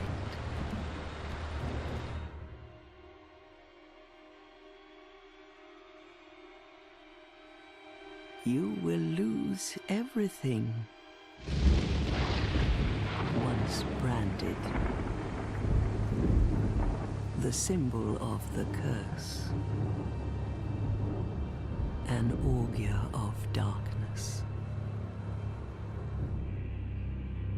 Your past, your future, your very light.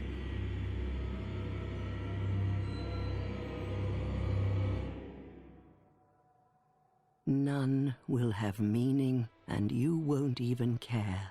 By then, you'll be something other than human. A thing that feeds on souls, a hollow.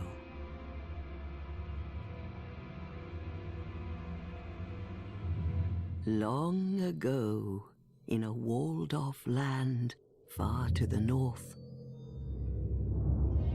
a great king built a great kingdom. I believe they called it Drang Lake. Perhaps you're familiar. No, how could you be? But one day, you will stand before its decrepit gate without really knowing why.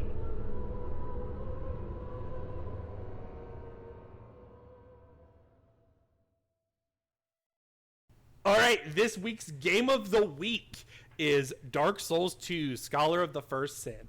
With a complicated developer history, the game was originally directed by Tomohiro Shibuya. Development eventually changed, and the director became Yui Tanimura, with the typical development team of Hidetaka Miyazaki essentially working on Bloodborne. The game promised heavy lighting effects and graphical leaps from Dark Souls 1, but on launch received mixed criticism for its over-promises. In terms of gameplay, it's largely a development and iteration of Demon Souls and Dark Souls 1's stamina management and equipment and dedicated attack animations. It plays like Dark Souls 1. Though there's a lot of minor changes and differences that would be felt by a player, it's not worth mentioning in these introductory notes.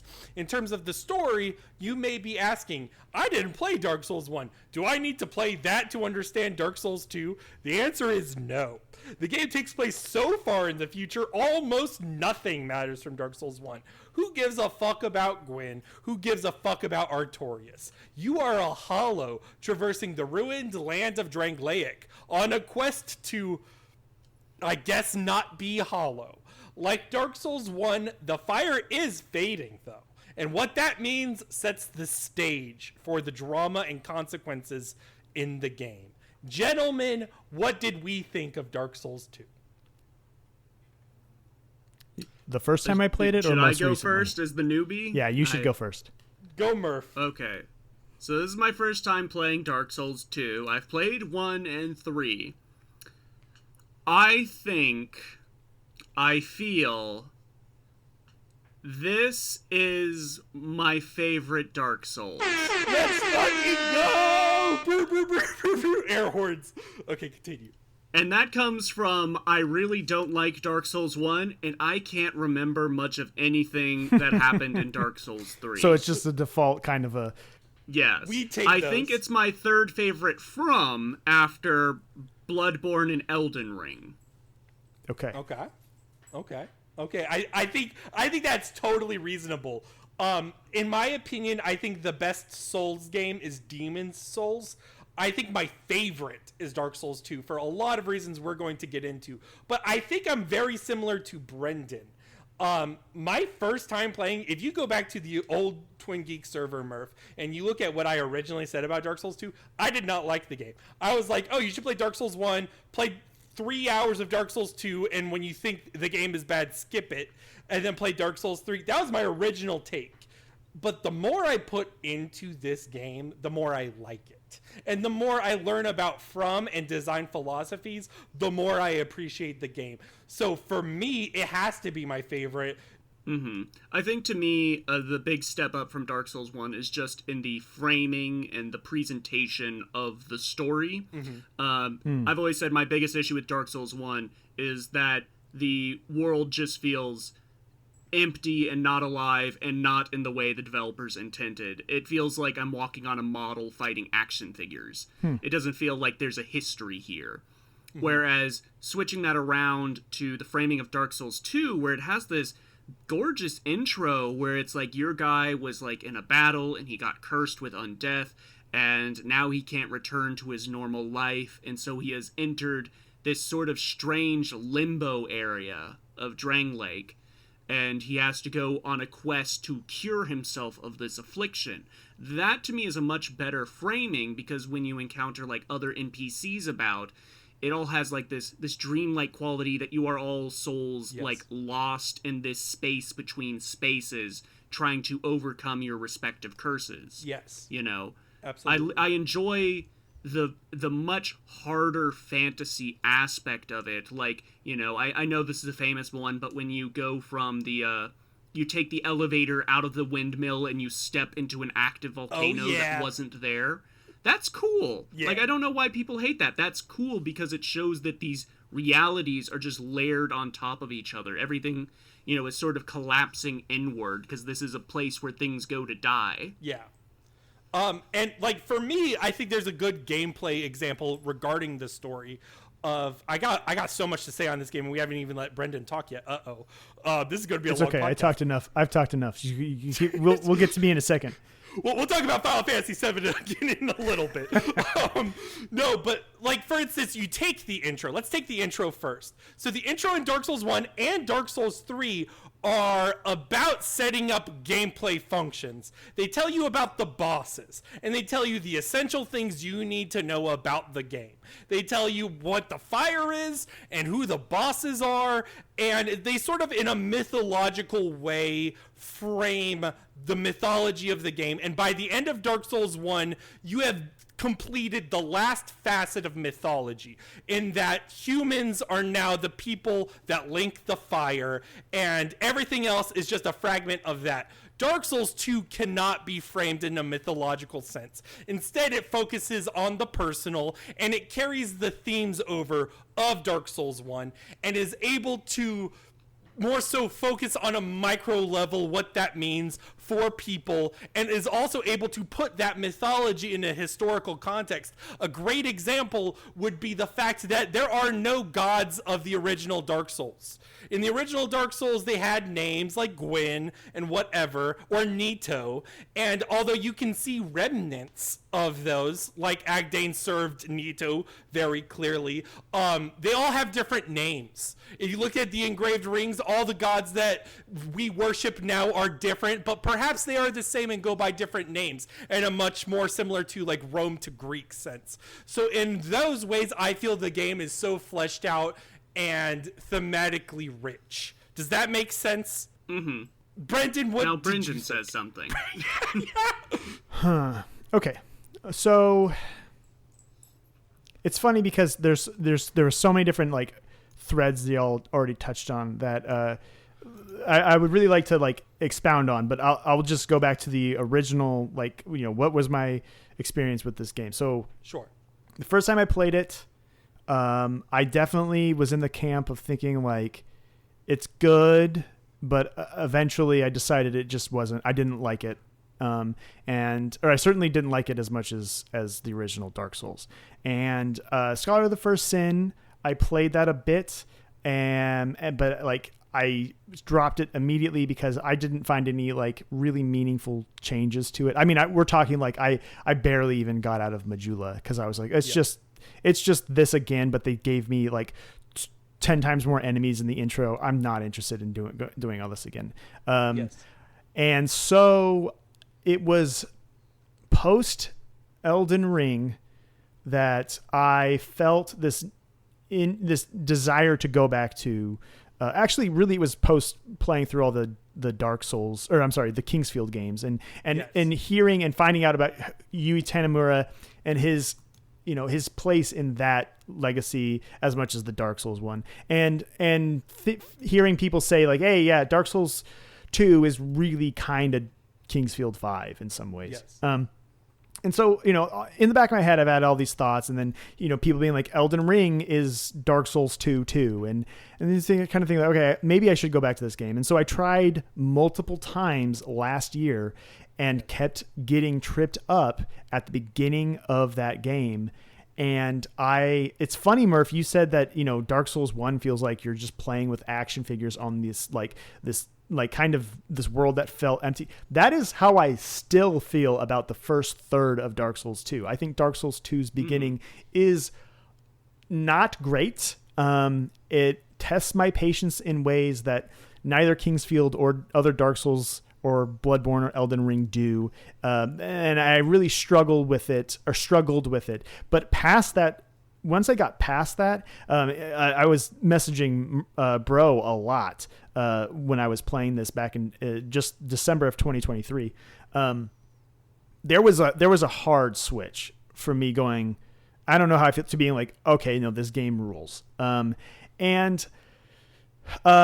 definitely think that Dark Souls 1 is, in my mind, still the absolute pinnacle of the series by heads and shoulders, with followed closely by Demon's Souls.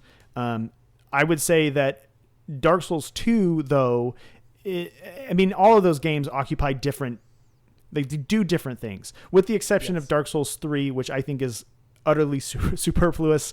I don't even know why it exists. It's like Dark Souls 1 meets Bloodborne. Yeah. Yeah,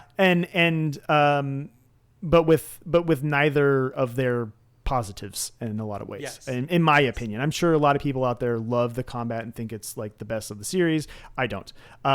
So I think like I think honestly, looking back, this is something I said a lot to Bro, is that if this had been called Dragon's Souls or something like that, I think I would have a lot more fondness for it because I wouldn't be subconsciously comparing it to Dark Souls 1 as I had been playing it. And so, you know, that's something that the long story short is I've really come around on it. And I've realized that what this game is, in comparison to, you know, Dark Souls 1 and Demon's Souls are dungeon crawls. They are pulling from the Shadow Tower lineage more so than the Kingsfield lineage. Whereas Dark Souls 2 is an adventure. It is, you're going on a quest. It is closer to a Zelda, which is ironic because everyone says, oh, Dark Souls 1 is like Zelda 1, but I feel more of the Zelda vibe here in the way that you're returning to environments, the way that like you're visiting castles that you need a key to unlock. And like, there's way more of a quest here. And I think that I was finally able to appreciate that on this playthrough. It's so fun. You didn't mention it. I'm gonna go ahead and mention it to sort of bury the lead here. Is when you say Zelda, like literally there was a moment where it clicked for you. In Shova, in the DLC, there are Zelda switches, and in no other Dark Souls game are there Zelda switches. Not even in Elden Ring are there Zelda switches. Well, and like Shulva 2, like the reason I was excited to go there, and part of the reason I wanted to replay this is to play the DLC, because Shulva is so clearly pulling from Kingsfield 4's like ancient city location, the city under the ground, and like to the point to where they are exactly the same in like you're opening paths with bridges and navigating. It's so much that it's so obvious what Tanamura was doing there. Yes. And I think so, but instead what I found was, like you said, it was a Zelda dungeon. It wasn't, I didn't get Kingsfield necessarily. I think I did, but it was more Zelda. So yeah, I mean, that's absolutely true. And like, there's so many little moments. There's a bajillion gameplay things I want to say, but like, there's like a lot of elements that they pulled from Kingsfield and did not continue from Demons and Dark Souls. A good one is like just basic building block shit, like illusory walls. There are two types of illusory walls in the game. One of them is a trap one, or like not a trap one, but it's one you have to activate. It's not that you hit the wall and it's fake. It's that you have to basically click like a button. Like you have to basically click your button and see if the wall comes up or not, which is very similar to Kingsfield. That's how Kingsfield did them. And that's how they work. Yeah. Yes. Wait, did you not do any? Oh, that sucks. There's that. And then also it's similar to like a Doom. I remember Doom does that. I was like, you're basically, right. You're like going along the wall being like, okay, where can I open the wall at? And like, to me, I fucking love that. That like clicks so well. And then the second one is a much more typical illusory wall where you have to put in a Ferris Lockstone and then the face comes up and you can hit it. It's just those two. And stuff like that, or for instance, you don't see a mimic until Castle Drangleic. And instead, the treasure chests that are trapped are much more clearly booby-trapped. And that's also very similar to a Kingsfield. Now, Kingsfield would also do the thing where it's like, you open a treasure chest and it's a skeleton. Boo! But, like, otherwise, there are just very clear, like, gameplay design elements that are meant to catch the player off guard and really work well. Another thing I wanted to say regarding gameplay is I do think the game, especially in that first third, is meant to be a little clunky. Like, for instance, you know, those four main bosses, they are meant to evoke from the four main bosses of the first game, but also they are meant to be forgettable slightly, because in the context they are forgettable, but it's also a bit of a mess because the areas are interlinked but also spoke on wheels. I like to think of the game as spokes on wheels, and in that sense it is actually 10 times more free than Dark Souls 1. However, Dark Souls 1 is so much more deliberate and focused on how they interconnect and weave together. Right. I think ultimately that is the thing that I will always appreciate about Dark Souls 1 is that sense of like, oh, that's where this goes, and opening these shortcuts and whatnot. But the thing about Dark Souls 2 that I think a lot of people have just kind of, I say this phrase a lot, they have like mimetically inherited this idea that like the way that the game is laid out is bad in Dark Souls 2. And that is, I just don't think that's true. You return to that forest area multiple times to take different paths, to unlock different doors. That feels very Zelda. It might not be unlocking Metroidvania-ish style shortcuts, but it still feels rewarding to be like, oh, now it's time for me to go back to that castle I couldn't open before. I've done all the other objectives. Like, there's still the sense of progression in the level design that is, I think, really like From's biggest strong point. Yes, and like the game tries to do a lot to accommodate for scale. This is a very ambitious game. I think that's one of the reasons why people compare it to Elden Ring is they're much more willing to throw, 20 bosses that you don't give a shit about in, because it's not meant about like, thematically engaging every single fucking boss. Sometimes they want to have a unique area or a unique idea and explore that. Or what if there was 2 of them? Or what if there was 1 of them? Or whatever, all these things, and they're not afraid to do those sorts of things. And like another example would be, and this is how I frame. This is one of the few games where I feel like there is a turning point in FromSoft design philosophy. So, Demon Souls. When you die in Demon Souls as a human, your health gets split in half. Yeah. And my first Souls game ever was Demon Souls back when it came out. And when I died, I would get frustrated. I would get mad. And then I would work really hard to get human form again so I could have max health. But if I died in human form again, World Tendency would punish me by adding more enemies. And it would be this recursive loop. And only later on, when I got older, did I find appreciation in that design. Dark Souls 1 does not have the typical human or health halving system. It has it for curses. And but typically speaking, you're fine. The edges of the game come in the limited healing pool of Estus flasks and much more other tertiary elements like kindling bonfires, etc., etc. That's where it gets its edges in. And Dark Souls 2 decides to go back to the Demon Souls system of cutting your health. When you die, the health gets cut, and it's progressively punishing you for dying. And yes. in that is a very player hostile idea. And a lot of people fucking hate it. But I think this is a healthy balance and a healthy middle point. And after this game, what does FromSoft do? FromSoft decides to stick to healing flasks of Estus because people like Estus. And they also decide, instead of having your health, they're going to disguise it as a buff. So in Dark Souls 3, you have a typical max health bar, and only when you ember up does your health bar expand. It never cuts. Does that make sense? So instead, yes, I've always preferred the reframing of how Dark Souls 3 did the Ember system. Yes. Where it's not that your health bar splits in half when you die, it's that you use this item to double your health bar and you get some additional buffs. See, that's a completely different framing where it's not player hostile. But my POV is it doesn't matter. First of all, it doesn't matter. It's effectively the same thing, but you're just pretending it's not. And also, I feel like the elements in Dark Souls 2, especially with the themes of the game, of descending into a curse and having these difficult moments, encourage you to stop. Another thing, I'm sorry, I'm just going on a bajillion times for this. But like, the amount of enemies, for instance. FromSoft had a difficult design perspective after Dark Souls 1 and after Demon Souls, because this was kind of a limited combat system. So then it's like, how do we make these games harder and more engaging for the player? I'm going to be honest, especially with Dark Souls 1 specifically, I just run through, I would say 80% of the enemies. It's empty space and you can just run by them. The only times where I don't are like things like Sen's Fortress, where you have to be very deliberate in your footing. And for that, I love Sen's Fortress. But otherwise, I just don't care. I play like a fucking running back, and I'm just going to the next bonfire.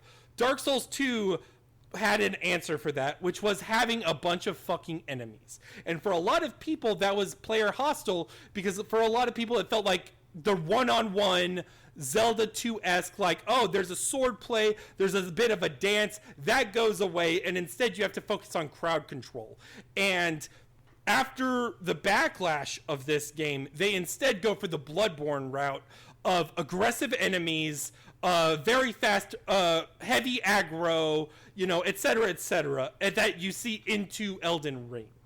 And I feel like that is starting to not pay off. Or at the very least, we've seen the end of that design philosophy. I don't know if we've seen the end of it. I think the end, but like the end of rewarding yields is. I think the better way to say it. Yeah, I think they're gonna keep sticking with. I mean, that's a different discussion, but I think they're gonna stick with. I think they think they are rightly or wrongly, I think, under the impression that is what the audience wants, and a large subset of the audience, that is what they want. They just want things to keep getting harder in that aggressive way.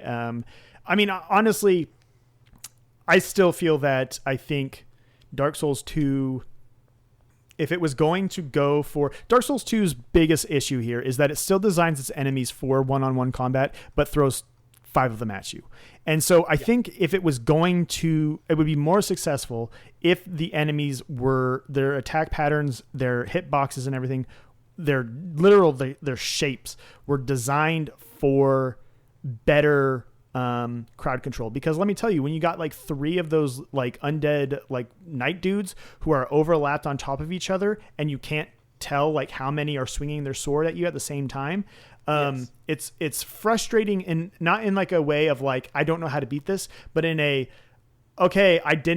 this doesn't feel designed. And it's frustrating because coming off of Dark Souls 1, where like the one word I would describe both Dark Souls and Demon Souls is deliberate. Things felt haphazard in Dark Souls 2. What changes that for me in like completely the same way it changed for me with Elden Ring is that when my build clicked. And when my build clicked, it didn't matter that there were 20 guys in front of me. I could take them all out in like 1 to 2 hits pretty reliably. Once I got the mace, I upgraded that thing, pumped my strength up, and that was kind of my main weapon through most of the game. And that was like that moment of deciding that was the build I was going to go for helped me get to the part of the game where I felt that it was more deliberately designed, and there was more of a narrative through line, like what Murph was talking about. That I didn't really get that at first, but anyway, I think that Dark Souls 2's opening stumbles in a lot of weird ways that would require fundamental redesign of the game, because all of the stuff that sucks about the opening is actually good in the later part of the games. So it's frustrating from like I want to tell people it's actually you should go back and reevaluate this game, but I know that they're going to get stuck on the same stuff that I was getting stuck on. Yeah, absolutely. I don't mind the opening so much because Majula is a really good hub. And also, it's sort of laid out in a way that any path you go forward in is kind of the right path for the time you're doing it. Like, I did all of, like, Hyde's Tower first. Yeah. And then I reached a dead end that I couldn't progress through. And I, like, went back to Majula. I was like, oh, there's a path over here I never went. And then I go clear out the undead forest or what have you. Yeah. And then fought the last giant, didn't find the way to the pursuer. Yeah. Went back to Hyde's Tower and wound up in the Dead Man's Wharf. Yep. And went through all of that. And, by the time I get to the dead end at the Lost Bastille, I'm, like, thinking, like, well, was there a way I missed in Majula? And, you go into the mansion, and then you go back to the Undead Forest, and it's like, oh, here's a whole Pursuer boss fight, and that leads to things. That leads to another entrance to the Lost Bastille. Yeah. Mm-hmm. And I think that level, because the actual levels themselves, I was shocked I wasn't doing the normal thing I expect from games, where you get through a hard section, and then you kick down a ladder, or you unlock a door that can only be opened from one side, and boom, there's the bonfire at the start of the level. That's not really how the individual levels are set up, but the path through the game as a whole is interconnected and weaving back through familiar areas again. Yeah, like the quest itself is what is driving the interconnection rather than the level design. And I think both work very well. And I will say that in stuff like Elden Ring especially brought both together in very good ways. Mm-hmm. And look, I think for me personally, the biggest flaw is the game is very uneven. It's very inconsistent. Right. I'm not gonna sugarcoat it. So like to take Brendan's like too many enemies thing where it feels not designed, that to me is what the Iron Keep felt like. So Iron Keep was one of those areas where I was like, there are so many fucking knights. Every time I take a step, there's two more fucking knights. And then there's like 2 like invasions. And then like one of the checkpoints is a smelter demon. And it's all fucking a big hassle. And again, part of it is nice that it encourages me to fight them. I can't just run it. But it's frustrating and like not designed. Now, an area that Murph did not like, but I will defend, and I'm defending it for the sake of comparison here, is Shrine of Amana. So Shrine of Amana's gameplay system here, or like the design of the level, is not like a typical Dark Souls level. It is, you are trudging through water that slows your movement, and there are some enemies that will go up and heavy aggro attack you, but most of the enemies are ranged. Yes. Most of the enemies will throw spells with tracking projectiles. With tracking projectiles. So you have to hide for cover, and you have to be very deliberate in what you're doing. And there's little inch-high cobblestone roads that act as walls that you can't walk over. Yes. And the floor of the arenas are often difficult to tell that it's a sheer drop-off immediately next to what is walkable terrain. And because of the water texture and the lighting, I mean, and it just being FromSoft, they're not going to tell you that, oh, actually, you can't. You think you can walk just straight through here, but you can't. Okay. All right. It's time for my defense. I like the first part of Shrine of Amana before you enter the ranged Gangfest, because I thought, like, oh, this is a nifty mechanic. The water is filled with these enemies that are wholly passive until the ambient song ends. Then they become hostile. Yeah. That's not the mechanic. That's only for that one section. All right. It's time for the defense here. Okay. I think the game wants, especially by that point in the game, keep in mind that is, I would say, entering into late game. I would say, I think that's fair. I think that those are moments specifically meant to test your build. And I think for a lot of people, and like I saw this going into Elden Ring, I think a lot of people, when they play a FromSoft game, they want to pick up a club or a fucking sword and just put all their fucking stats into health and strength. And that's it. Or maybe some into their stamina, right? That is what I did, to be fair. And I got to the point to where like that build does work, like absolutely does work in this game, but it takes a while to get there. Yeah, and I guess I get the idea of wanting to encourage the player to build a tool belt of builds, but I don't feel the actual mechanics allow for that with the equip load limits being so aggressive. Also, there's no the thing. Sorry, I know we're like cutting off your defense here, but I just shutting down Broken. But the problem with it being with a game like Dark Souls 2 having a build checks is that there's no respec, so you can't like. Well, but it's not. You go back to the witches. But it's not as. It's not unlimited. It's not unlimited, and it's not as what is the word? Telegraph. Like in Elden Ring, you have to fight that boss. You have to, and you will learn that you can respec. And the game is set up in such a way, and it gives you such a breadth of stuff, kind of what Murph was saying, and allows you to have all these items to where you're like, actually, you know what? I have so much stuff here. I can try this different way. In Dark Souls 2, it's like, well, I sold everything to have space or to have extra souls so I can pump up the build that I do have. It makes that much more restrictive, and I just don't think that having that in a game like this makes a lot of sense. Sure. Okay. I mean, that's fair. You jumped down my defense. I personally, for me, that moment was like, do you have a plan against ranged enemies? That was it. And you need to be careful about your footing, and all that I enjoy. I think one of the things that, to touch a little bit on what you're saying, even though that opinion is totally valid, is this goes back to the idea that the game is built around its scope, and it's built around its like length. So this is not a game, obviously, to go back to the idea I say a lot, this is not a game to finish in 2 weeks. This is a game you're meant to have a long progression through, obviously revisiting the different areas, but also, say, for instance, the bonfire aesthetics. So this game has a much more involved new game plus thing that is interwoven with your normal new game cycles, for instance. So you can interact with your build in those ways, or you can replay bosses, or you can get different things. So those elements are really fruitful.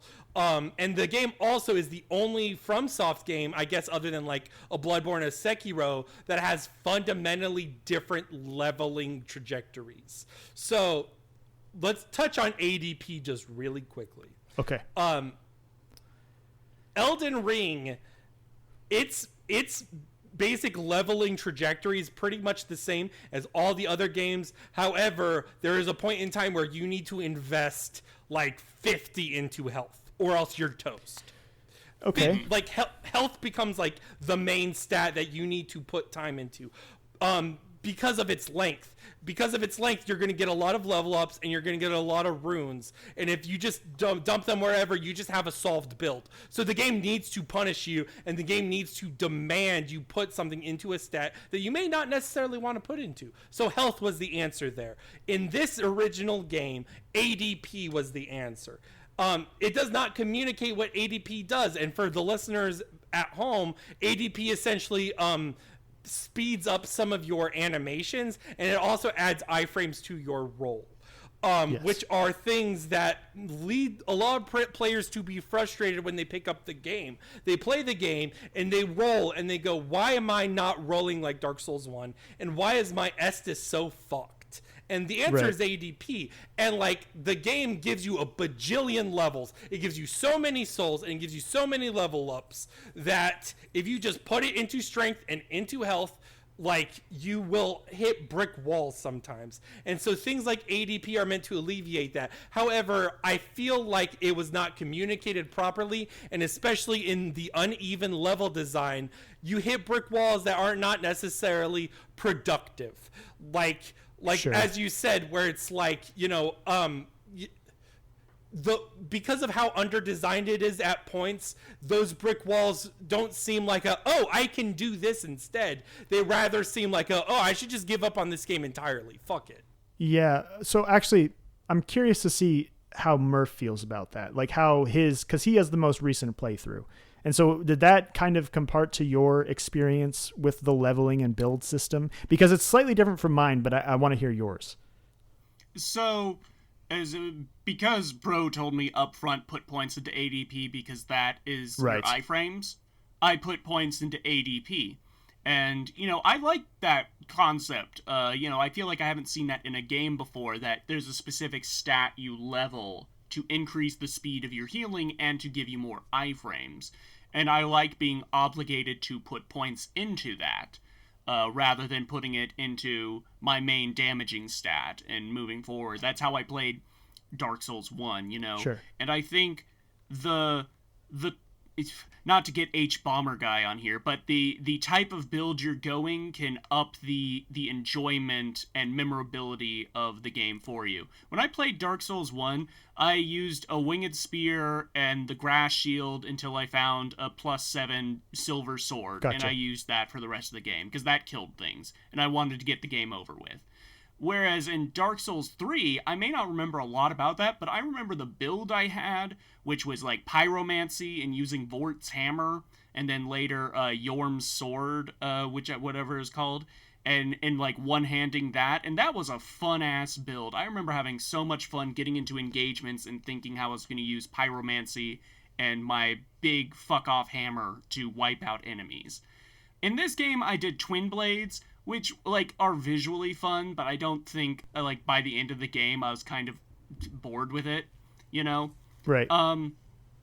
As far as, what Bro was talking about with Shrine of Amana, the one thing I'll say is, it's good for a game to have build checks on the player, but if I'm clearing through 90% of the game with the build I have, no problem, not even, recognizing the build checks as build checks, and then I get to one where it's like, oops, you should have been speccing into using a bow or a crossbow or magic.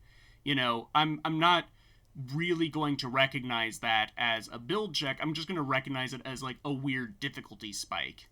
Well, I wanted to touch, because I thought you were going to go in a completely different direction when you said the multiple level possibilities, because my experience with this game was very different, and I guess it is closer to Elden Ring in some ways. So when I think of the difference in Elden Ring and Dark Souls 2's character customization progression system, the emphasis both of these games put on enhancing your weapon.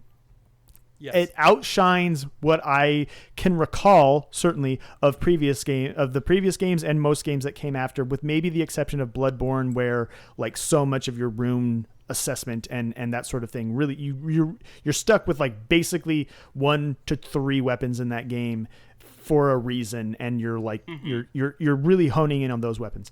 Whereas like I remember certain builds I've had in Dark Souls when they revolve around having the Zweihander or having the Black Knight halberd, that sort of thing. Dark Souls to me is a game that is wholly like it's dependent on your stats as your character stats, and even more so I think with Demon's Souls, where there's some interesting weapons in that game for sure, but it's like, hey, just have the right stats and you'll get through this. Whereas Dark Souls 2 and to even more of an extent Elden Ring are like, hey, you can be strong. It doesn't matter though. If your weapon is not leveled up properly, you are going to get wrecked.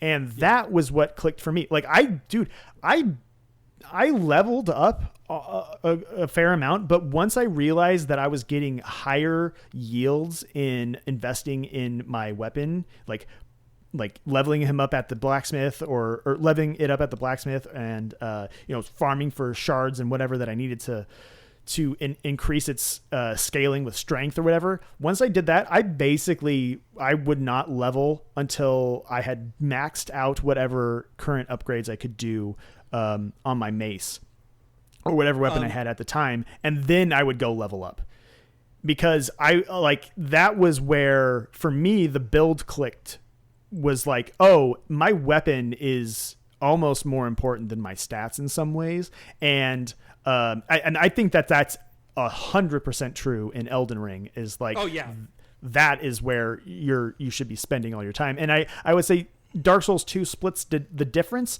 and for me it was maybe like 60-40 to even 70-30 favoring weapon over my character stats.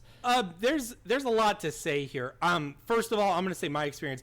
I'm the opposite, at least on a surface level of Dark Souls 1. My first playthrough of it, I was very frustrated. I think part of it was me not realizing how weapon types worked and how weapon upgrade paths worked. And because that's slightly more obtuse, I think this game simplifies it a lot. But Demons and Dark Souls 1 have a very difficult upgrade pathing. So in a sense, you are just naturally going for the levels. But Dark Souls 2, number 1, has an level respec, which Dark Souls 1 does not. And number 2, and this is just a build difference, experience difference thing, was I play magic. I play spellcasting, right? And I will say it is important to still upgrade your equipment, but I have to be slightly more deliberate in my levels, particularly as a hexer. What's nice about a hexer is that you basically multi-class automatically into a pyromancer, but that means I have to be very deliberate on my levels per level, because you have to intermix with attunement, intelligence, and faith at the same time. So a lot of that goes very differently. So it's just a different experience. No, but I think go ahead. To that point though, what I was kind of trying to emphasize in that experience is to say that Dark Souls 2 has more avenues for character progression than previous versions than Dark Souls 1 did necessarily, and certainly Demon's Souls. And it lets you be you can get stronger by being, by adding to your stats or changing your weapon or, changing your build entirely. Whereas previous games did not really allow for certain ones of those, or in some cases, favored one over all of the others. Whereas Dark Souls 2, I think, has a little bit more leeway and allows a little bit more player creativity to find a way forward in your stats and build. The level of openness with experimenting with builds and how you can access those builds, because the progression path, especially early on, is so open, is much more tantalizing. Because when I think about something like Elden Ring, I'll watch these videos where people are like, oh, in order to get this build going, I beeline to Caelid to pick up this specific item that's so necessary fucking for bad. the build. Yeah. Dude, I hate the upgrade system in Elden Ring because you're going to specific areas, even though it's supposed to be a non-linear experience and it's supposed to be organic. The only time I was like, my original playthrough was successful once I got to like a boss. I got like Moonveil and like some other boss weapons, and those are those resources are slightly more plentiful and universal. But like literally just upgrading one weapon is a pain in the fucking ass. Well, and also another issue with, I don't want to like rag on Elden Ring too much here, but like another issue with it is that because Elden Ring puts such a premium on having a strong build based around specific weapons and really wants you to upgrade those weapons, what happens is if you did not find X cave in these giant open worlds and got through to the end of the cave to get the shopkeeper bell that will allow you to buy the Titanite shards or whatever they're called. I forget what they're called in Elden Ring. That allow you to upgrade your stuff. If you do that, let's say, if you don't do that and you wasted those shards, because there's only a limited amount in the game, in the world, and you wasted them on a weapon that you ultimately either decided you didn't like or needed to abandon because a boss just was like it was ineffective against a boss, it is an issue. It is a huge issue because you're like, okay, I cannot, like, I have to stick with this build unless you go out and you spend, well, and obviously the internet exists, right? And so, if you're really stuck and you're like, I need to figure out how to get these shards, you could look it up and find it out. But if you're playing this in the first month, 2 months of release, maybe some of that information isn't immediately available. So, it's, to Dark Souls 2's credit, having a smaller scope and allowing you to like choose between 3 possible paths as opposed to literally 360 degrees of direction of possible paths. It absolutely allows for Dark Souls 2 to be a more customizable experience from the drop than what Elden Ring, I think, was going for. Yeah, and I wouldn't describe any of the other Dark Souls games as open world. I think Dark Souls 2 I would describe as much closer to like an open world type game. It's open world in the sense of like an Ocarina of Time is open world. And I don't want to rag on Elden Ring. I like Elden Ring. Okay, disclaimer. I like Elden Ring. I like Elden Ring. I mean, look. Last year, 2023 was the year of Tanamura Redemption for Brendan. Like, I replayed Elden Ring at the beginning of the year and realized that I really like a lot of that game. And like, I love that game. And there's things about it that I like as its own thing, separate from the other Souls games, which I hadn't really found with that yet. And then the exact same thing happened at the end of the year in December with Dark Souls 2. And it's totally notable on that note, specifically Tanamura Redemption. Like, the first third of the game is probably where the most Shibuya influences come from. And by the end of development, the DLCs are all Tanamura directed. Yeah. So like, you totally see the shift. There is a giant shift in quality. Largely speaking, there's issues we'll get to. I know what you're gonna say, Murph. But to tie on to one other thing, to rag on Elden Ring and really highlight something that helps Dark Souls 2 a lot in terms of how it adjusts for scope and its ambition in a bigger sized game, is NPC quests. Okay, so NPC quests in fucking all other fucking Souls games are very frustrating for me. At the very least, in Dark Souls 1 and Demon Souls, they're so small that even if they're in like a weird area or something, it's kind of okay. But with Dark Souls 2, with the fast travel and with the more like clearly linear elements, as long as you're really looking, you will find most NPCs, and most of the time their quests are a lot more meager. They give you a lot more meat in terms of a plot and characterization, but there's less like, oh, you gotta do this to have this, to do this, to do this. Right. Literally the most complicated quests in the game are just like, did you summon Lucatiel to fight this one boss? Did you summon Ben Hart? Did you do this? Did you, like, you know what I mean? Like, much more direct, much more focused, and unlike Elden Ring, you're not completely lost to where they are. and you don't skip giant chunks of the game just because you missed the one corner of where the NPC was. It's okay if you missed Lucatiel in Earthen Peak, because her quest is not reliant on that.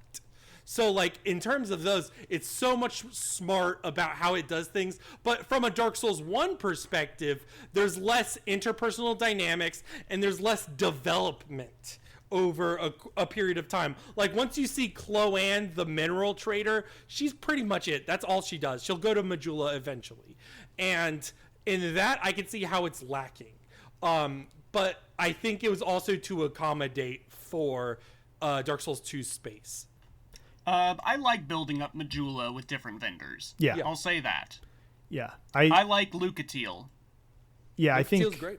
I think that that's a very good point, and that I actually I was thinking about this in comparison to an entirely different game, but Dark Souls 2 has a better and more memorable cast in so far as, like, you will probably encounter all of them, whereas, like, I cannot remember, with one exception, I can't remember any side quests in Dark Souls 3. And the one that I can remember is the one that I realized that I didn't do properly with that woman knight, and I don't remember her name. Henri. And, like, Henri, yeah. You didn't get married? Yeah.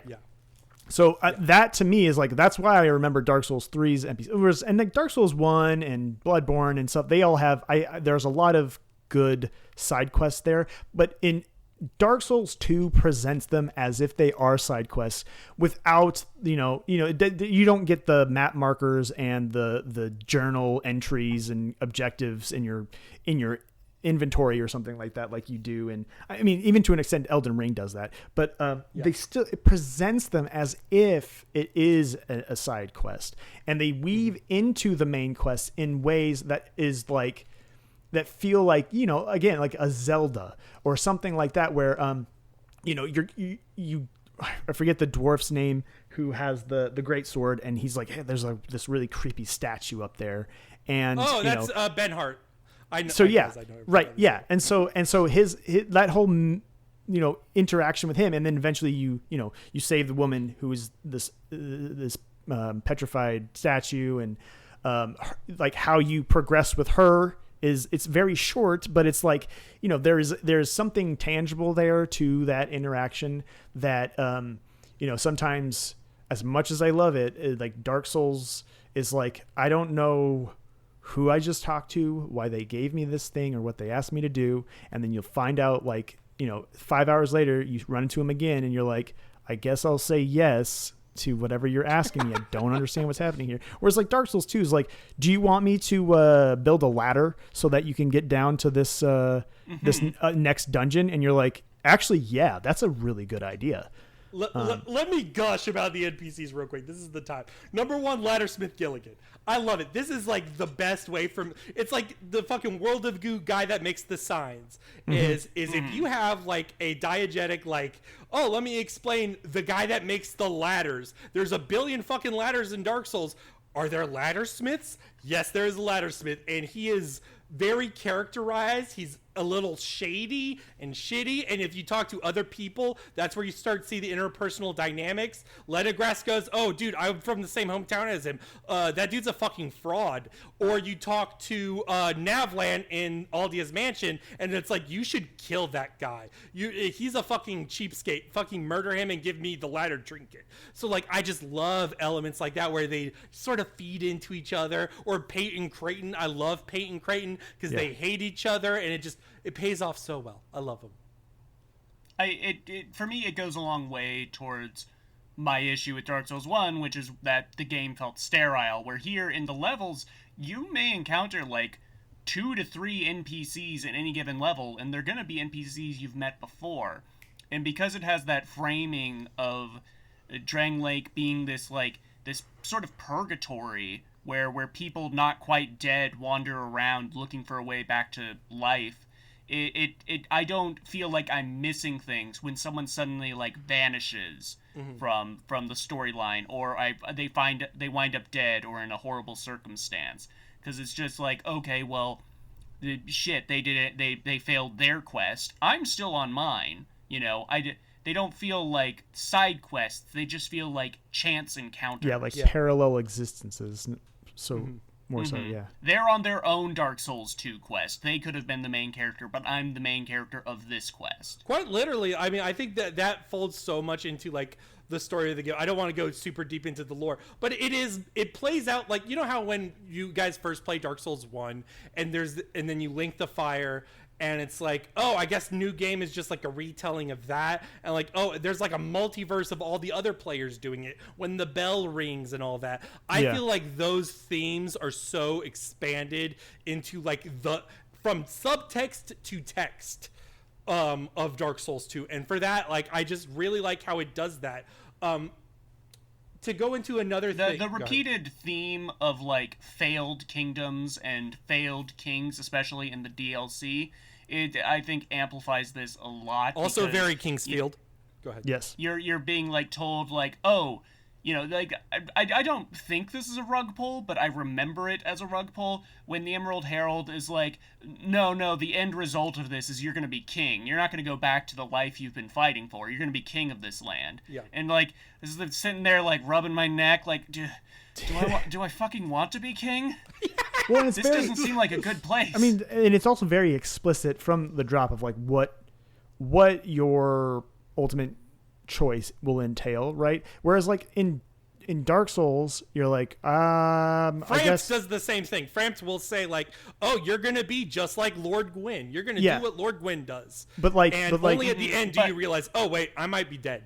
Yeah, and like you're like the quest and like the decisions it puts forth in a lot of these games, and Dark Souls 1, I think especially, is unclear as to what this even means for your character. Whereas like in Dark Souls 2, it's like, no, you're gonna sit here and you're gonna be king.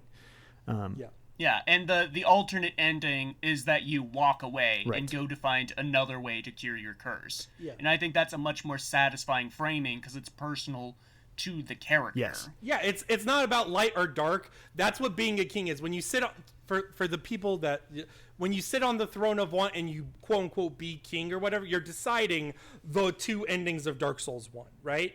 And walking away from it and abandoning it for your personal self. I dig the DLC. I kind of wish what the DLC was of like chasing the crowns of Forgotten Kings was more of the main game, but then I realized that's just the plot of Dark Souls 3. Yeah.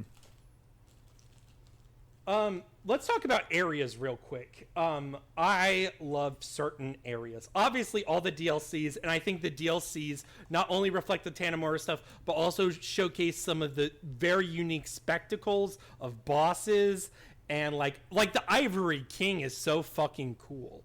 It is, oh my god.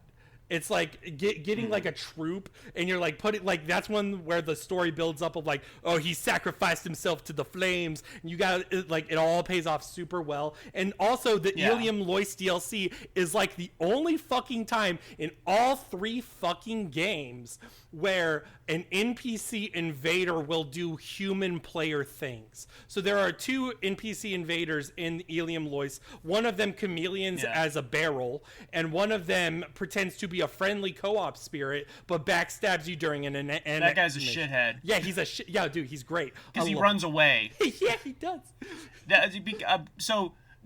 Just to piggyback off that real quick, this is the first game where like the communal aspect of the From games really like felt like really at the forefront for me, because there was like still like messages left, right, and center with all this advice, you know, and all this like player commentary. I felt like I was part of a community playing this than I ever did DS1, DS3, Elden Ring.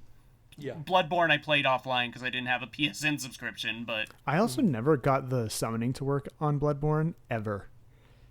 Oh, it is hard. Yeah. No, and to go into other aspects, let's talk about main game real quick. My favorite area of main game, you said it in our private chat, was the gutter. I think the gutter is the best instance of a sort of underutilized mechanic, which is the lighting of the torch. And also it has really good verticality and monsters. It plays into the horror very well. It's pretty much my favorite Dark Souls or FromSoft shantytown. What's cool about the gutter is that there actually aren't like truly threatening enemies about. You know, you just have the little anemic shambling guys wandering around. And yeah, they can knock you off a ledge or something, but if you're in a circumstance where you're fighting them with your back to a ledge, that's your fault. Yeah. And I like progressing down and not knowing if like the next drop is going to like be your last or what have you. As far as like comparing it to a DS1 area, it's much better than Blighttown. Yeah. Yep. And I mean, I actually like. Oh, what's Demon Souls is called? Oh, the swamp. What is it called? Oh, jeez. I know. I'm gonna be the crucified. Cavern of Filth. Oh, it's Swamp of something Sorrow? like that. No. That one? Either way, I think the Demon Soul swamp areas are really strong and also showcase because those areas they throw a lot of enemies at you all at once. Those showcase some of the strengths of a Dark Souls 2 earlier into a Demon Souls.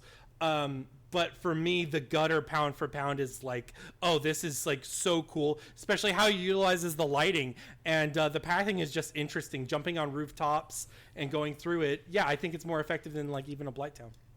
I think Blighttown only works in the context of everything else. Is people think Blighttown is special because after Blighttown there is Quelaag and you've gone through so much. I feel like people. I don't think I've ever heard anyone like Blighttown as an experience. I think it's always like you said, like it's what leads you to Quelaag. It's iconic. It's iconic. It's also from a structural perspective on that world. It's fascinating. Like that, there's this whole deep chasm of this world that you can look down into, and you look up when you're at the bottom of it, and you see other parts of the world that you're already in. Like from a level design, like there's Blighttown does have that going for it. I think I agreed with you guys in that chat of saying like, yeah, I definitely think the gutter's the best of the swamp zones. I think for me,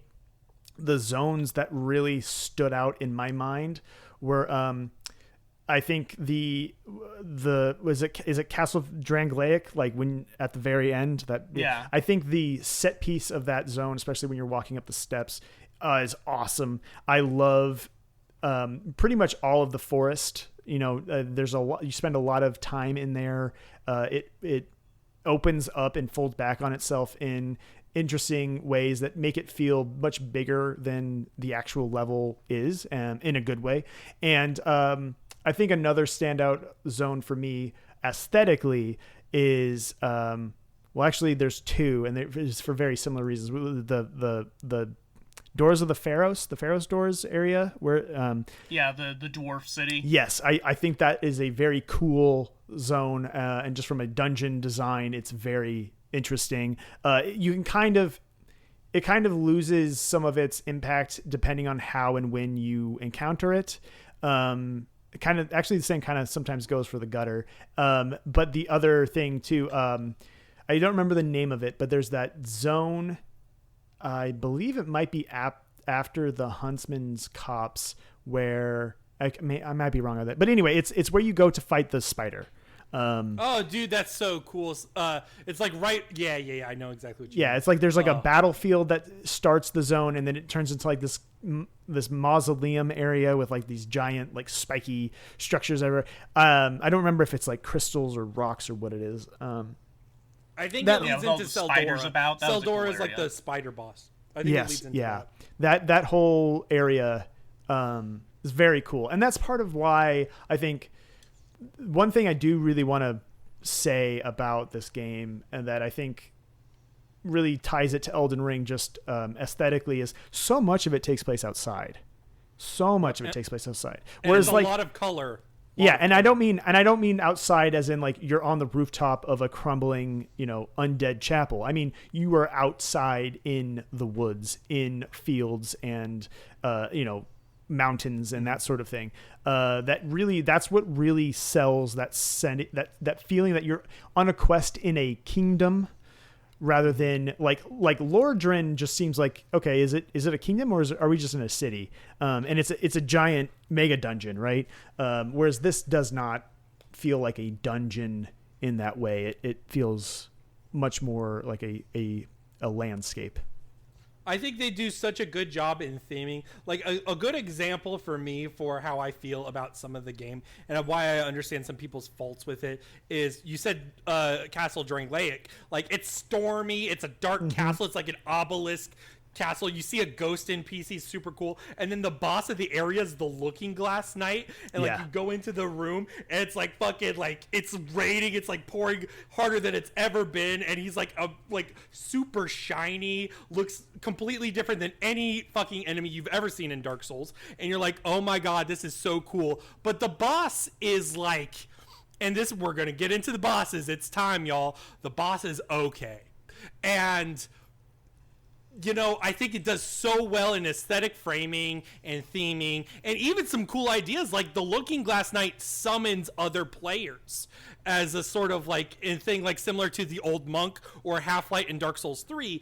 And to me, that's cool, but it doesn't super pay off. And the boss isn't super great. And when you get into the combat, I don't love the combat in any Souls game, but Dark Souls 2 does have the weakest pound for pound, moment for moment combat, and it shows in the design. Like the bosses are hard for me to quantify because a lot of them were one and dones for me. Yes. Yeah. And I think it's sort of that like trade-off of like, would I want a game where it's mostly one and done bosses versus a smaller number of bosses I get stuck on?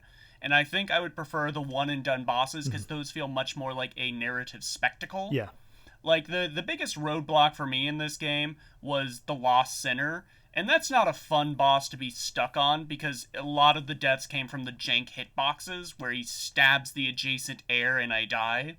But when you get to, like, I don't know, I like the Skeleton Lords as a boss fight. I like the 2 random-ass rat boss fights. I like Duke's Dear Freya. None of these bosses were, like, hard for me, but they have a good amount of spectacle.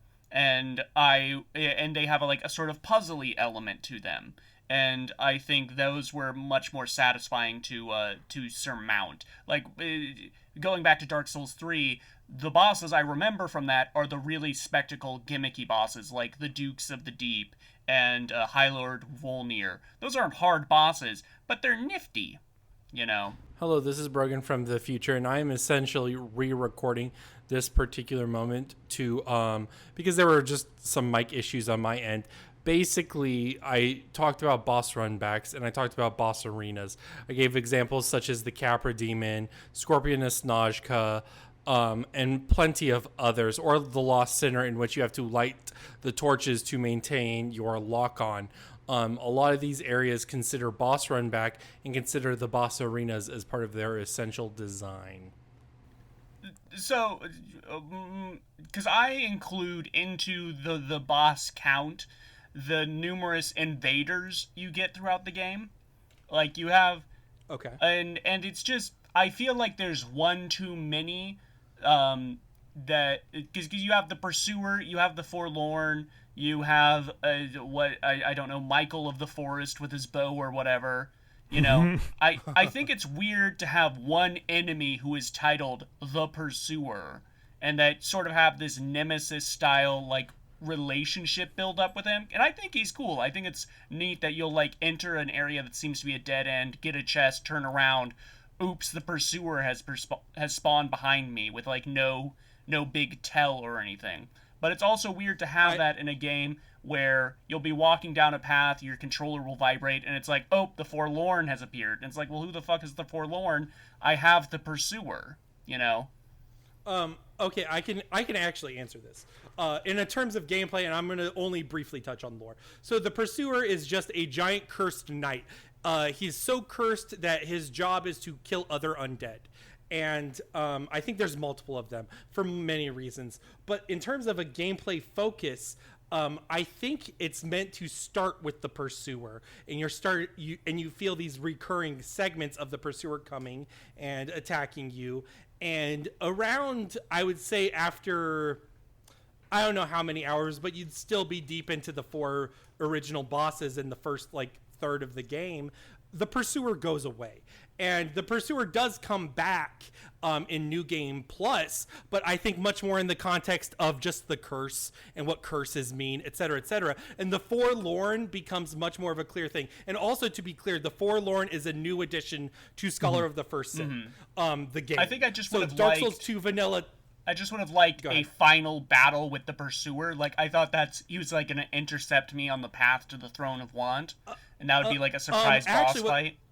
So I don't know how you feel about it, but the New Game Plus, if you go into the throne room, not the Throne of Want, but like that fake throne room up top, right behind the ghost, 2 Pursuers show up, and then it's a 2 Pursuer boss fight. I mean, it's not super special, but I think what the Forlorn does is he frames it in terms of an NPC thing, and it becomes much more of a larger, like, oh, you're fighting NPCs, recurring NPCs. And in terms of that, I like it, but there are definitely moments where they wear out their welcome, especially the randos. Again, Iron Keep is just like a very huge slight for me, where I'm like, what the fuck? But they're everywhere in this game.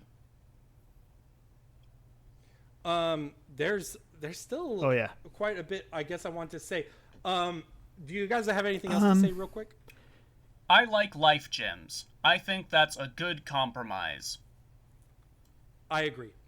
I think this is one of the better healing systems. People are really quick to condemn it, but it has the, infinite healing of a demon's souls, but it makes it slow and calculated, and then the Estus flasks are the compromise there. I think it's good. and I also think that it's cool that like the Estus flasks are the animation, especially when you're lower on adaptability, takes longer.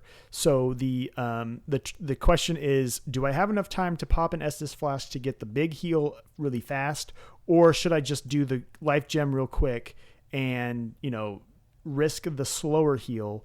And I think that tension's a really, really good. I think the payoff works well. Something that I do like about this game now, although I recognize that there are some shortcomings with it, but I do think it's cool that the enemies stop respawning after you've killed them enough times. On specific runs. I agree. Initially, I was frustrated at that idea because I was like, the way that I beat Dark Souls 1 was by grinding, especially in the last like quarter of the game, to get like this overpowered strength build.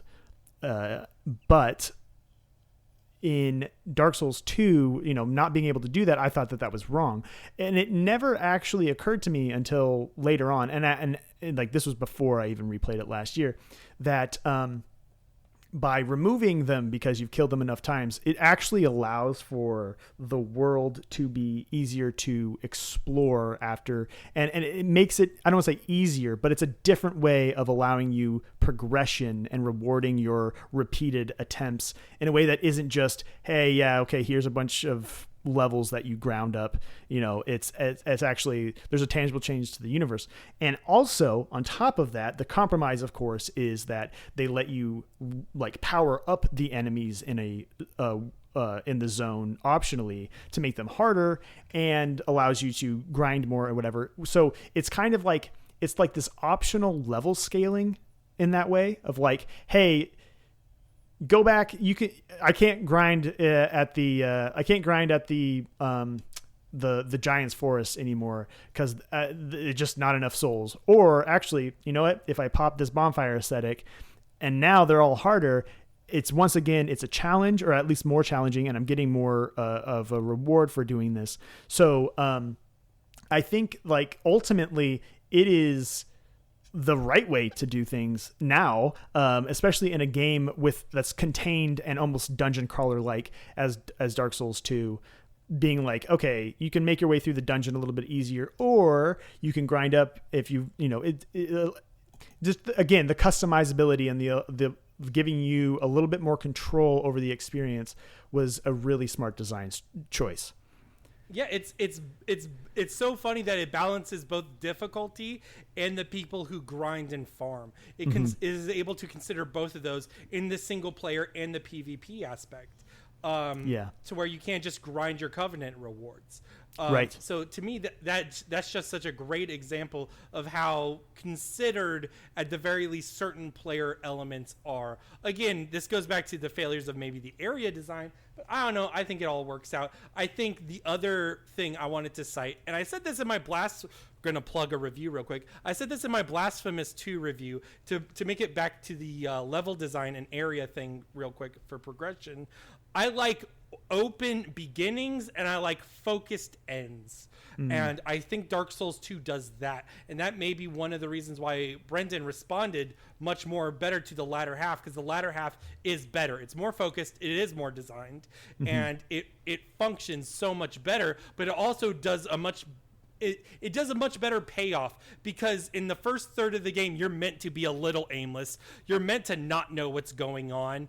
And all you know is that you like going back to Majula and you like exploring the one areas. But then as you start actually unfolding the plot, it narrows down. And it narrows down to the ways that Dark Souls matters. And I think the thing that Brendan said in the private chat about like, oh, if this was called Dragon Souls or something, he would like it more. For me, I think this is one of those games that is special because of how it functions as a sequel. You don't normally see sequels like this. Well, I should say that just has to do with how I initially responded to it. As it is now, I do appreciate it more as the follow-up to Dark Souls. Sure.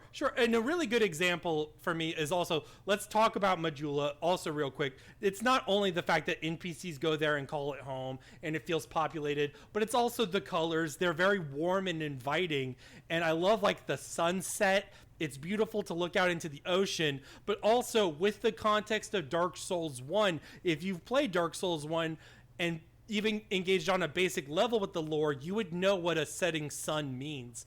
And so when you look at that setting sun and you listen to the music stops being comfy and starts getting a little ominous. And you go into the Majula Mansion, and the Majula Mansion has skeletons in the basement. And for me, that's such a really good way to have a twisted sense of horror. It's able to utilize color and expressive NPCs. Also, a lot of the NPCs are constructed not through the player creator and more so literally just modeled. And so you see a much more dedicated art design. And for me, all that stuff really pays off. I think the Emerald Herald is a better waifu than the Pale Doll in Bloodborne. I agree. Yeah, I think of all the what would you say, main character companions in the series. Your level up girl. Yeah, she's I think she's tied with the one from Demon Souls for me. I do like Maiden in Black. Yeah. I get it totally, 100%, and they're very similar too. Yeah, they are. You're right. They are very similar. And honestly, like one of the things that is cool about Dark Souls 2 is that it has a lot of throwbacks to Demon Souls in ways that are kind of surprising, and even its world structure is closer, right, to Demon Souls is very spoke, but it makes it more diegetic and organic rather than it being like, here's a thing that you literally are teleporting to, which is, there's nothing wrong with that. I have nothing against that. I'm just saying that, like, you know, it's from cool that Dark perspective, Souls 2 does. It's cool how it uses that. So how did we feel about the ending itself? Well, I will say, I want to throw back real quick to the boss discussion, because that's one thing about this game. Like, I found it to be incredibly easy once my strength build clicked and I was like, okay, everything just goes down, including bosses in one hit. And one of the only bosses that I struggled with was the final gauntlet, because of it's like you're fighting 4 bosses back to back, basically. And so I think 3 or 4 bosses, whatever it is. And I think I had to do that 3 times, which is a whole lot less than, what I would say for a lot of bosses in Elden Ring. So it wasn't that bad. And then the ultimate payoff, the ending. Look, I don't know if people have picked up on it. I don't really play these games for their story. I play them because they are aesthetically pleasing, or very cool worlds that I can go on like a dungeon crawl adventure in and really focus in on, chunky numbers and whatnot.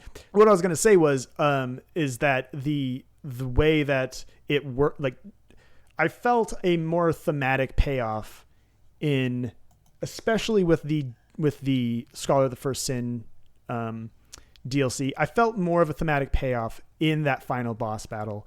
That I think some of that tension and then going through like those 3 attempts felt more narratively like a payoff than, fighting, I don't know, Gwyn 3 or 4 times. Or I think the only other boss and I would debate if it's even really a Souls game, but like Sekiro, like the final bosses of Sekiro had more 100%. Of a thematic payoff, and that's because it really gives you a traditional-ish presentation of its narrative, whereas other ones don't. But I think that's part of why I think ultimately this does feel like such a again, to say it again, a quest or an adventure, is because the ending feels tangible in ways that like it didn't just feel like a wet fart at the end of Elden Ring being like, okay, I guess I killed that thing and now I guess that's just the end of it, whatever. I mean, it does end abruptly, but there's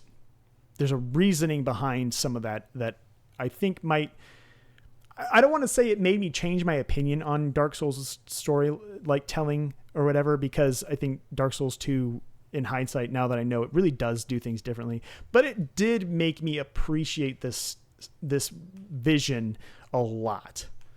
Yeah.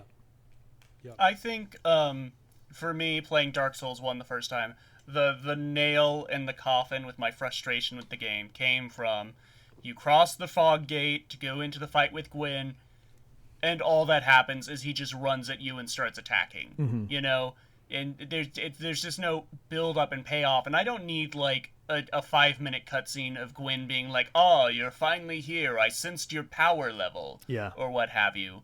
But it just, he's not a character to me. He's just another mute knight that comes at me and starts swinging his sword. Whereas with this, the final boss for me was Nishandra. I didn't know you needed to stockpile giant souls. I just burned them for XP.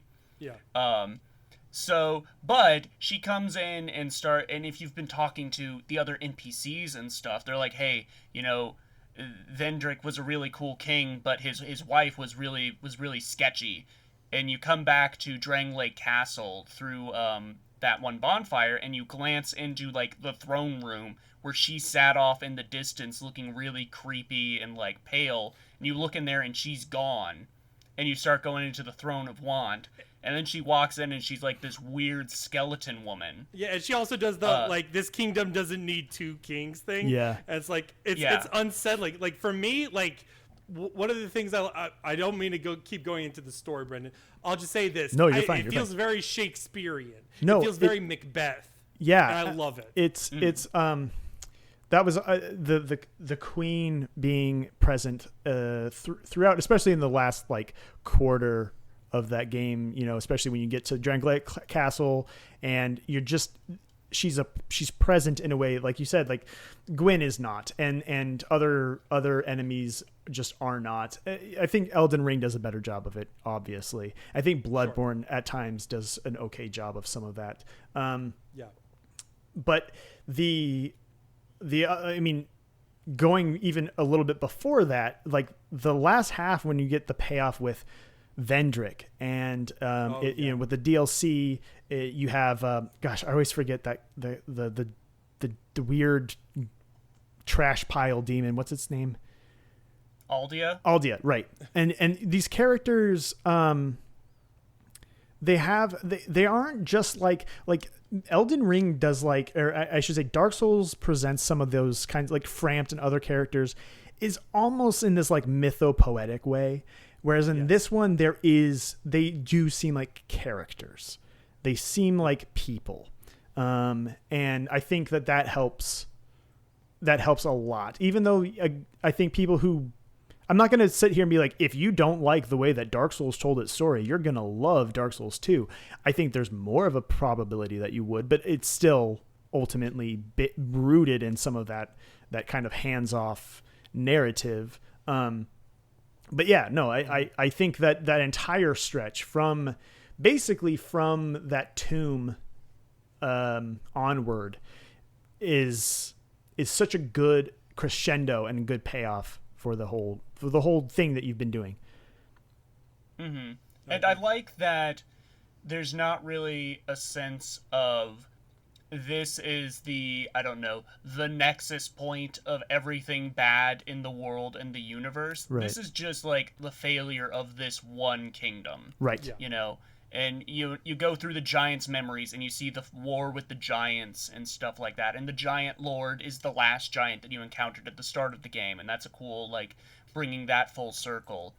But there's still stuff like, in the DLC, all those other failed kingdoms. And even in the main game, you have the old Iron Keep that you can go to. And it was like, yeah, this guy was so prideful, he built a castle entirely out of metal and it's sunk into the earth and caused, a volcanic incident that wiped out the populace. This game is so metal. Yes. Yeah. And, a lot of that stuff is when it's presented, going into the giants, memories and stuff and those sections and whatnot. The way I remember being very surprised that it was just that's just what was it was presenting the story and it was doing this. It felt to me in a way, especially I vividly remember being like, this is just I don't want to, but this is just a normal game. This is how a normal game would do this. Whereas this is just a thing that happened. This is just a war. Yeah. Whereas I think Dark Souls would tell you about it, and if you wouldn't even realize that you were in a dream, right? You would have gone through a fog gate and all this other stuff, and you would have had to pay attention to all this stuff and then watch a VADI video to realize that, oh, that whole thing that I went through was a dream. Wow. And I think that there's something compelling about that sort of really dreamlike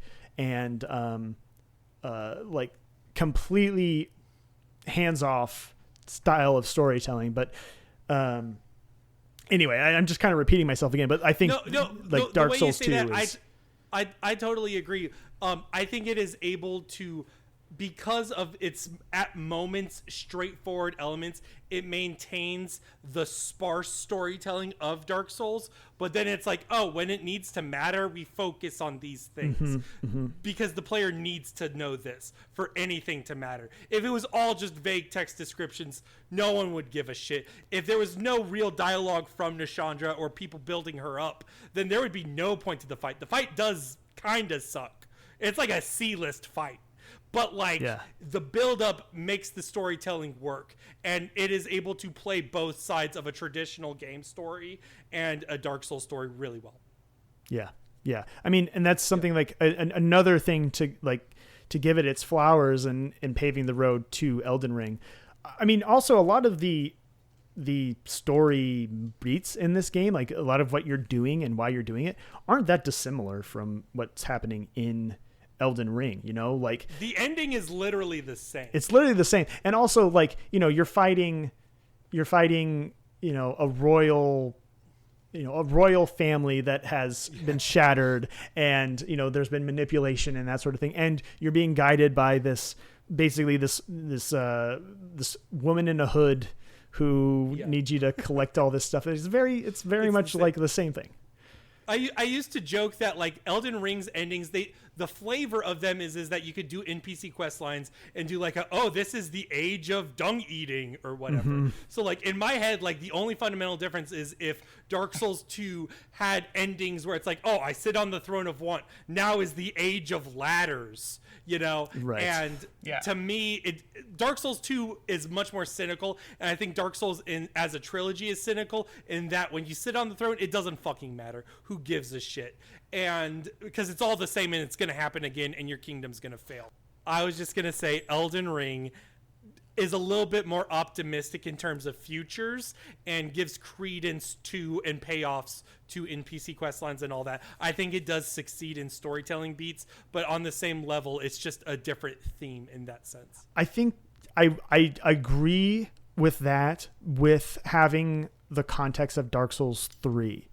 Because I think if Dark Souls 2 if there had been no Dark Souls 3, I think that some of the ambiguity at the end of that game would have allowed for maybe this time will be different, or at the very least, maybe your character will, if you choose not to become the king, maybe your character out there will find a way to not be undead anymore. Like like that sort of open-ended possibility is not something that obviously it doesn't matter because Dark Souls 3 happens. And I think 3 is so cynical. Dark Souls 3 is so cynical. Yeah. It infects the other 2 games. Yeah. I honestly, I do not particularly care for a lot of things in Dark Souls 3. And I think a lot of that is driven by how cynical that game is. Yeah. And I mean, I'm not saying it's a bad game, and I'm not saying there's anything wrong with cynicism. It's and presenting. It's the most product. Yeah, it's the most product, and it's the most obvious that it was a game they did not want to make. I think people miss that. Whereas I really think that they wanted to make Dark Souls 2 because it is such a different thing. It was a game that like, hey, we have this idea and we really want to do this. Whereas Dark Souls 3 is, hey, our fans really want us to do this. And those are two different things. Yep. 100%. Or even our publisher or whoever, but yeah. It goes back to the original sin of gaming. It goes back to the original sin. Yeah. Sonic wagging his finger at the player. Yes. It's true, guys. We've talked about video games for almost 3 hours. I'm happy. I think this is one of the better podcasts we've ever done. Oh, good. Yeah, I don't know how you felt about it. I think. Look, that intro threw me, man. We're gonna. I'm so sorry. You just got to use. I hate getting people's names wrong. No, not you. It was not because of that. It was because it was just the. It was the whole thing. You just got to use AI and have, we have more than enough. AI, Brendan. Yeah, we have more than enough content to train an AI to sound like me. So. All right. I guess it's time for plugs, everybody. Yeah. Listen, if you enjoy me screwing up intros and general vibes, you can listen to my other podcast called This Podcast is a Bad Idea, where I host it with my good friend Fru, and each month we look at a different sort of internet-driven subject. Our last episode was doing a game of The Price is Right with various obscure Etsy products. The episode that will be coming out this month is on the webcomic Mr. Boop, from 2020, and if you don't know what that is, you're in for a fucking trip. Okay.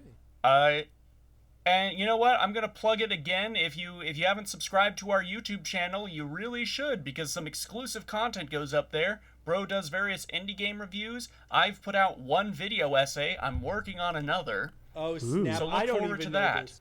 Brendan, where can we find you? I wish I could remember. I was recently on a podcast with K-Bash, and he had this really clever. He was like, "Hey kids, if you I don't even remember. You have to cut this out. If you are the want, you got to cut this out. I can't do it. If it was like, if you want to have brain damage and enjoy dungeon crawlers, go. I don't remember. if I want brain damage, guys, look. I thought I had it. Anyway, guys, let me. You've lost your plugging privileges. Let me plug for you. All right. So Brendan has a YouTube channel called The Crawl. It is mostly a dungeon crawling examination into the genres of, RPG dungeon crawlers, or even some multimedia stuff, especially in the context of last year. And Brendan is also a writer for many different tech articles and gaming articles. You can often find him on GameSpot. And since the new Final Fantasy came out, the old Final Fantasy list has been recirculating. So check out his rankings there. Don't tell me your feelings about it, because I promise it was only like 75% my fault. So I've heard enough the last week. I know. You think I put Final Fantasy 12 too high. Well, guess what, motherfuckers? I tried to have it as number 1. So you guys dodged a bullet there. Yes, I did put Final Fantasy 9 below Final Fantasy 8. Yes, I even tried to put Final Fantasy 7 dead fucking last on this list. Guess what? I came out. You guys could have had it so much worse. You could have had it He can't be so stopped. much fucking worse. Anyway, yeah, what bro said. There we go. All right, everyone. I think we're wrapping up. I think it's playing out. Thank you so much, Brendan. Yeah, thanks for having me. Okay. Guys, that was a podcast. That was good. I liked it.